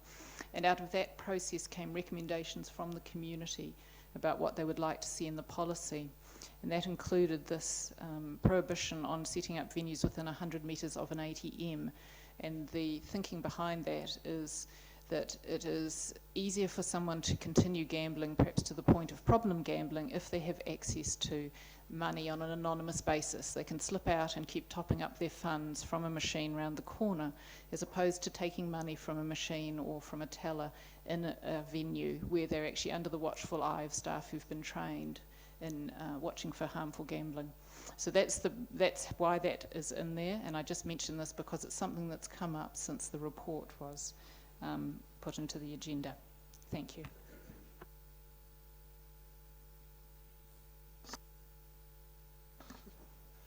Okay, we'll set Councillor Fulton, then Councillor Copeland. On that note, if we have a current cap, does that mean that there's availability to grow if somebody's thinking of applying for premises? Are we under the cap at the moment? Through you, Mr. Chair, yes, we are operating under our current cap. So what are we currently operating at? So, through you, Mr. Chair, as is reported in the report, we've currently got 198 machines in operation, with a further 9 machines that are on a suspended licence. So, it gets a little bit technical. So, effectively 204 machines.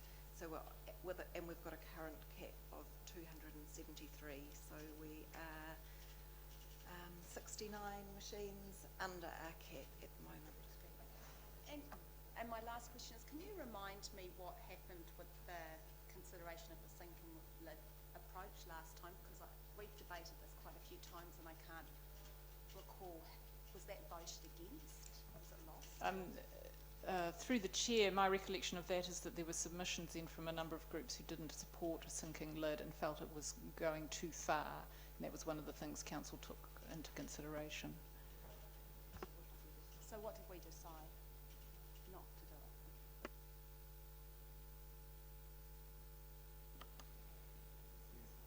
it? Okay, is that the questions? Councillor Copeland, then we've got Keegan, and then Councillor Laurie, then Councillor Skinner. I'm not completely comfortable with, actually I'll say that for the debate, I guess. We're in questions, are we? It's just in questions. We're still in questions, yeah. So Could you just approximate the cost of the consultative process, should we choose to actually, at this point, make any changes to the policy? Through the chair, I couldn't actually, without further work, approximate a cost. What we were trying to indicate is that you would need to be sure that you were going to get some better outcomes as a result of it, given the amount of resource the community and council puts into a special consultative procedure, especially on a sensitive issue like this. And just one subsequent question, are there, if I may, so you've mentioned one a group coming forward wishing to establish a new outlet, and how many gaming machines were they wanting to establish? 9 machines. 9 more machines, okay, and within our current policy, there is space obviously for that. Are you aware of any other establishments wishing to, have you had any approaches from anybody else, or is it just that one? There was one application last year for a standalone TAB with 9 machines, which was rejected due to the 100-metre ATM rule. Okay, that's the one mentioned in the report. I understand that one of the perceived benefits of retaining the cap of gaming machines that we have is the funding that gambling money is, that community organisations get from gambling money. I was just wondering, would you be able to give me an approximate amount that is given from the gambling trust to community organisations per year? Very good question, but sorry, no, I can't tell you that. The way gambling trusts allocate their money is done on a national basis. So gaming trusts, we've got a variety of gaming trusts that have venues in Nelson, and they do those calculations nationally in terms of the revenue that goes back into the community.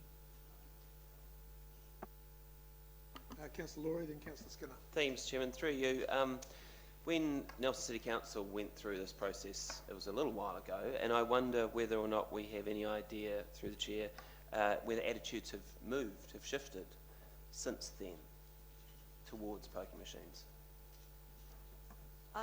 Through you, Mr. Chair, that's another interesting question.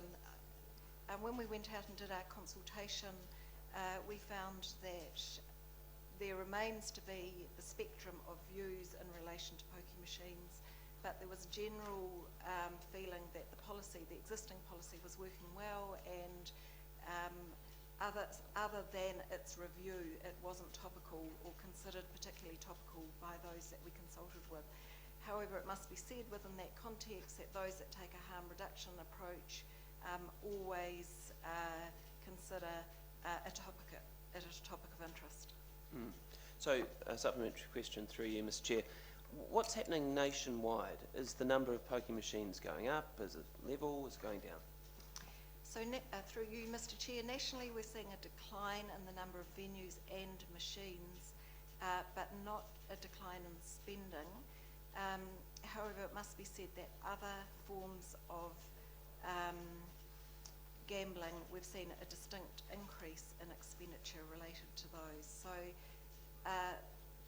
the money being spent in poker machines is more static, but we've seen a decline in number of venues and machines operating, while we've seen an increase in the amount of money that's going through casinos or other forms of gambling. Okay, and my last question, which you've kind of already answered, but what, through the Chair, is the view of the Problem Gambling Foundation? What would they like us to do? Through you, Mr. Chair, we did meet with the Problem Gambling Foundation, and they said that they thought the policy was working very well. They appreciated that they've got a close connection with venues, and they felt that that was functioning at a high level. If they felt on the face of it, it wasn't worth going through a special consultation procedure, but if you did decide to make amendments, they did have some recommendations towards those, which would effectively be about a reduction. Sorry, Mr. Chairman, just for point of clarity, and through the Chair, you're saying that they didn't want us to do a special consultative process? So there were several groups that we met with that took the view that on the face of it the policy was working well, and so therefore wouldn't need amendments. However, if you were going to consider amendments, then they had some opinions about what those amendments should be. I'd like to hear those, thanks. Able to expand on what those opinions might be? So reducing the cap was effectively one. Some favoured a sinking lid, and there were some comments about a relocation clause. Thank you. Councillor Skinner? Thank you, and just a brief question. So there's capacity in the cap. So is that saying that at any time, if applicants fitted the criteria, you could have another 70-odd gambling machines installed in the CBD or? Through you, Mr. regions? Chair, yes, that is correct.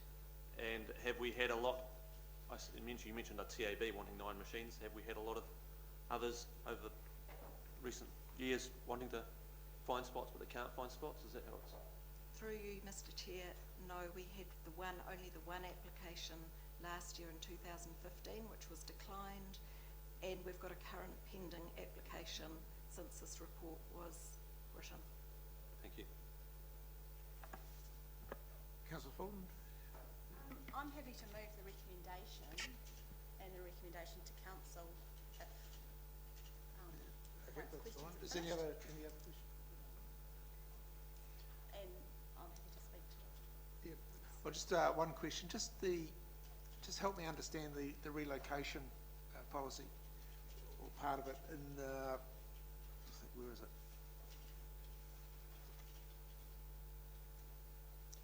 Yeah.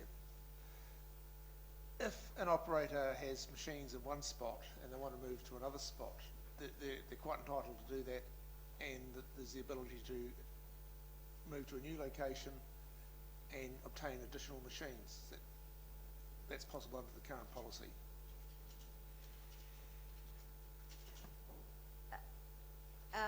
Effectively, as it stands, we're silent on the issue of relocation. So without a relocation clause, a venue would surrender its licence and then reapply for a new licence associated with the new venue.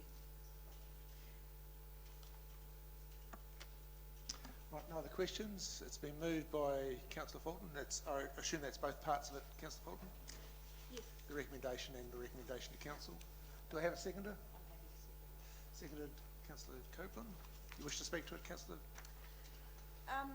Yes, I will speak to it. I take note of the fact that the applications of 4.12 on page 118 of the agenda, which indicates to me that applications for standalone TAVs have been declined due to the proximity to ATMs, and I actually think that that is a good protection measure. I think that that's what this policy set out to achieve, and at the time I was of the mind that the sinking lid option was a good one, but possibly this is achieving it in a different way, and I think that that is probably one of the very crucial parts of this policy, that people who do have issues with problem gambling cannot access additional funds easily, even if it means they have to walk further and they have time to think about it on that walk to another ATM.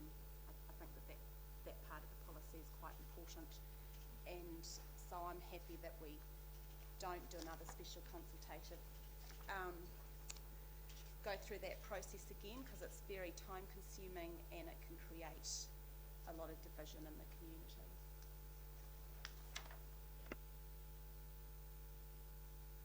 I'm speaking against the recommendation. In the time I've been on council, no one has approached me and said what this town needs is more pokie machines. But I have had a number of people expressing their concerns about problem gambling in Nelson. Pokie machines have been described as the crack cocaine of gambling, and from what we've heard, they're not as popular. We don't see as many of them around the country as we used to.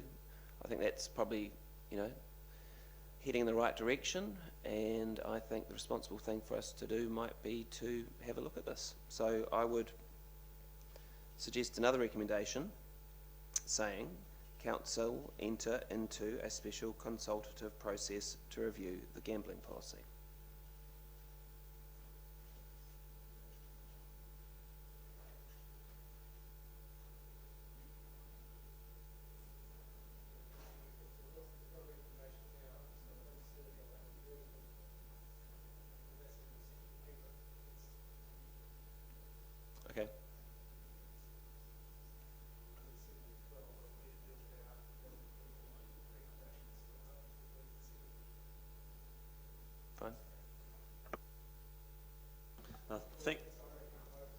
correct here. I'm speaking against, and thank you for the opportunity to speak, even though I cannot vote, unfortunately, on this one. I've got little time for gambling machines, poking machines. They're not benefiting, they're not bringing money into the town, they're dragging money out of the town.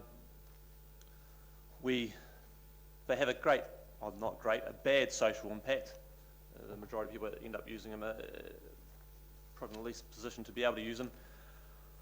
I would have liked to have seen a sinking lid on this, and I empathise with Councillor Laurie and what he's proposing there, and would support that if able. We go to a lot of difficulty to ban lemonade in council locations because of its social cost and impact, or perceived social cost impact. Yet we can allow another 70 gambling machines within certain spots within the CBD or on the outer lying areas. So in that sense, it just whacks of nonsense. I personally would like to see gambling machines got rid of from the area. They play a little part and a lot of negative impact and less energy spent on trying to ban sugar. Thanks. Speaking against, I am quite concerned.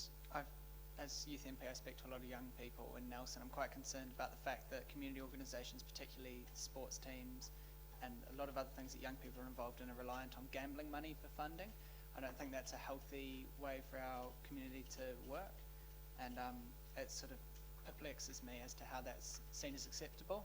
So I would like to see some changes made to the current gambling policy. I'd like to, and also I'd like to see an investigation or some sort of thought about council increasing the amount of community funding that they can give, so that the reliance on gambling funding is reduced in Nelson.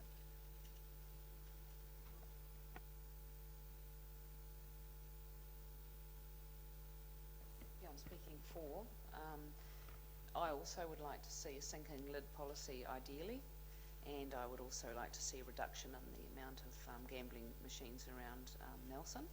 And also I very much hear your concern over the association with funding coming from these particular machines. However, it seems that the 100-metre rule is working quite well at the moment to preclude this particular business that wants to set up from being able to find a suitable site.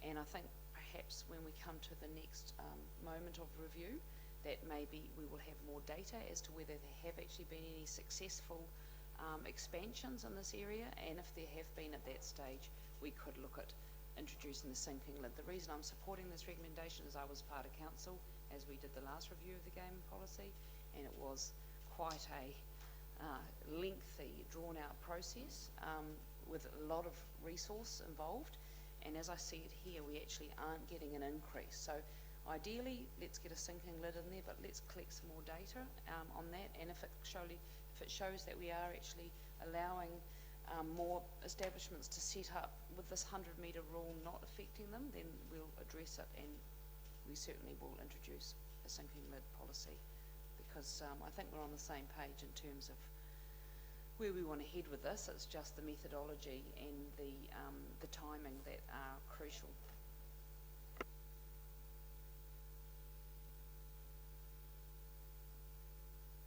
Thank you, Mr. Teacher. I was a bit distracted by what's going on there. I wasn't sure whether you're going to... There was whispering happening across the table. I am next on the list. You're good to go. I'm going to speak for the recommendation. And I'd say a few things. Firstly, we don't ban sugar. We just choose not to supply it. I don't have a great like for gambling machines, and I certainly wouldn't be supplying them on council premises. I think the staff have given a really considered report here, and they've reflected on the capacity of this organisation and the feedback from the community. And what I heard very clearly, even from the Problem Gambling Foundation, is that actually they're saying, look, your policy's pretty fit for purpose. And in this community, we've got a pretty good relationship with those businesses that have gambling machines. We could have a view that there are no gambling machines in New Zealand, but that decision needs to be made elsewhere, and that's a change to the Act. And I would, highly recommend people that have got an interest in this lobbying for changes to the Act, absolutely. The 100-metre rule, and I heard the feedback as well that we've got the TAB that would actually quite like us to relax that. And I'm aware of where they've applied they've looked at properties. Some of those properties remain vacant because they wanted to rent them but they couldn't, and they remain vacant in the CBD. Do I feel minded to change the 100-metre rule? No, I don't. I think it's actually working quite effectively in terms of tracking down our gambling machines. If I thought about what we've known from the information that came through from the last policy and what's happened in the trend subsequent to that, is our focus as a country needs to be far more on what is going on in people's homes on their computers. Because if you look at where the revenue streams come from, they're pretty jolly static, if not tracking down through gambling machines. But if you look at online gambling, it is just going up and up and up.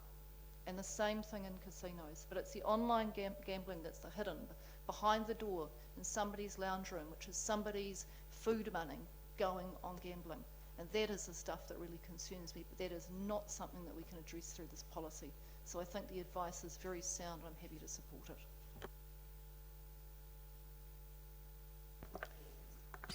I'm speaking for the difference between what could be and what there is 69 machines. That is a significant fact that there's not an increase in the use in terms of the numbers of machines. Over the time period that I've been involved, I haven't seen the problems being brought to us that we might have had brought to us at earlier times.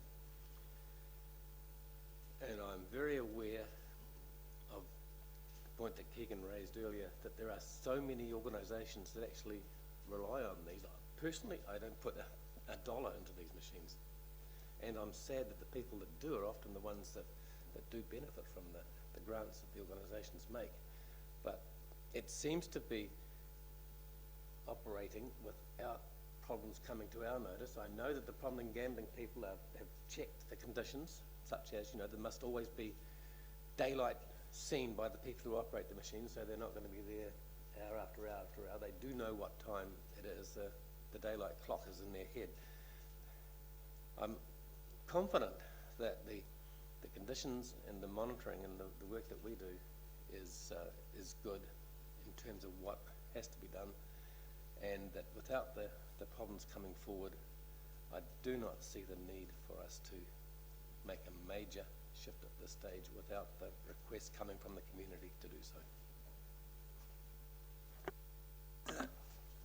You gave an indication of a amendment there, Councillor Laurie. Do you have a seconder? Do I? Probably not the case. Motion Okay. it's lost. Okay, we'll go back to the substantive motion. That's been moved and seconded by Councillor Fulton and seconded by Councillor Copeland. Heard the discussion, so I'll put both recommendation. The recommendation that the report be received. Those in favour? Against? No. And then the recommendation to council as per the recommendation in the agenda.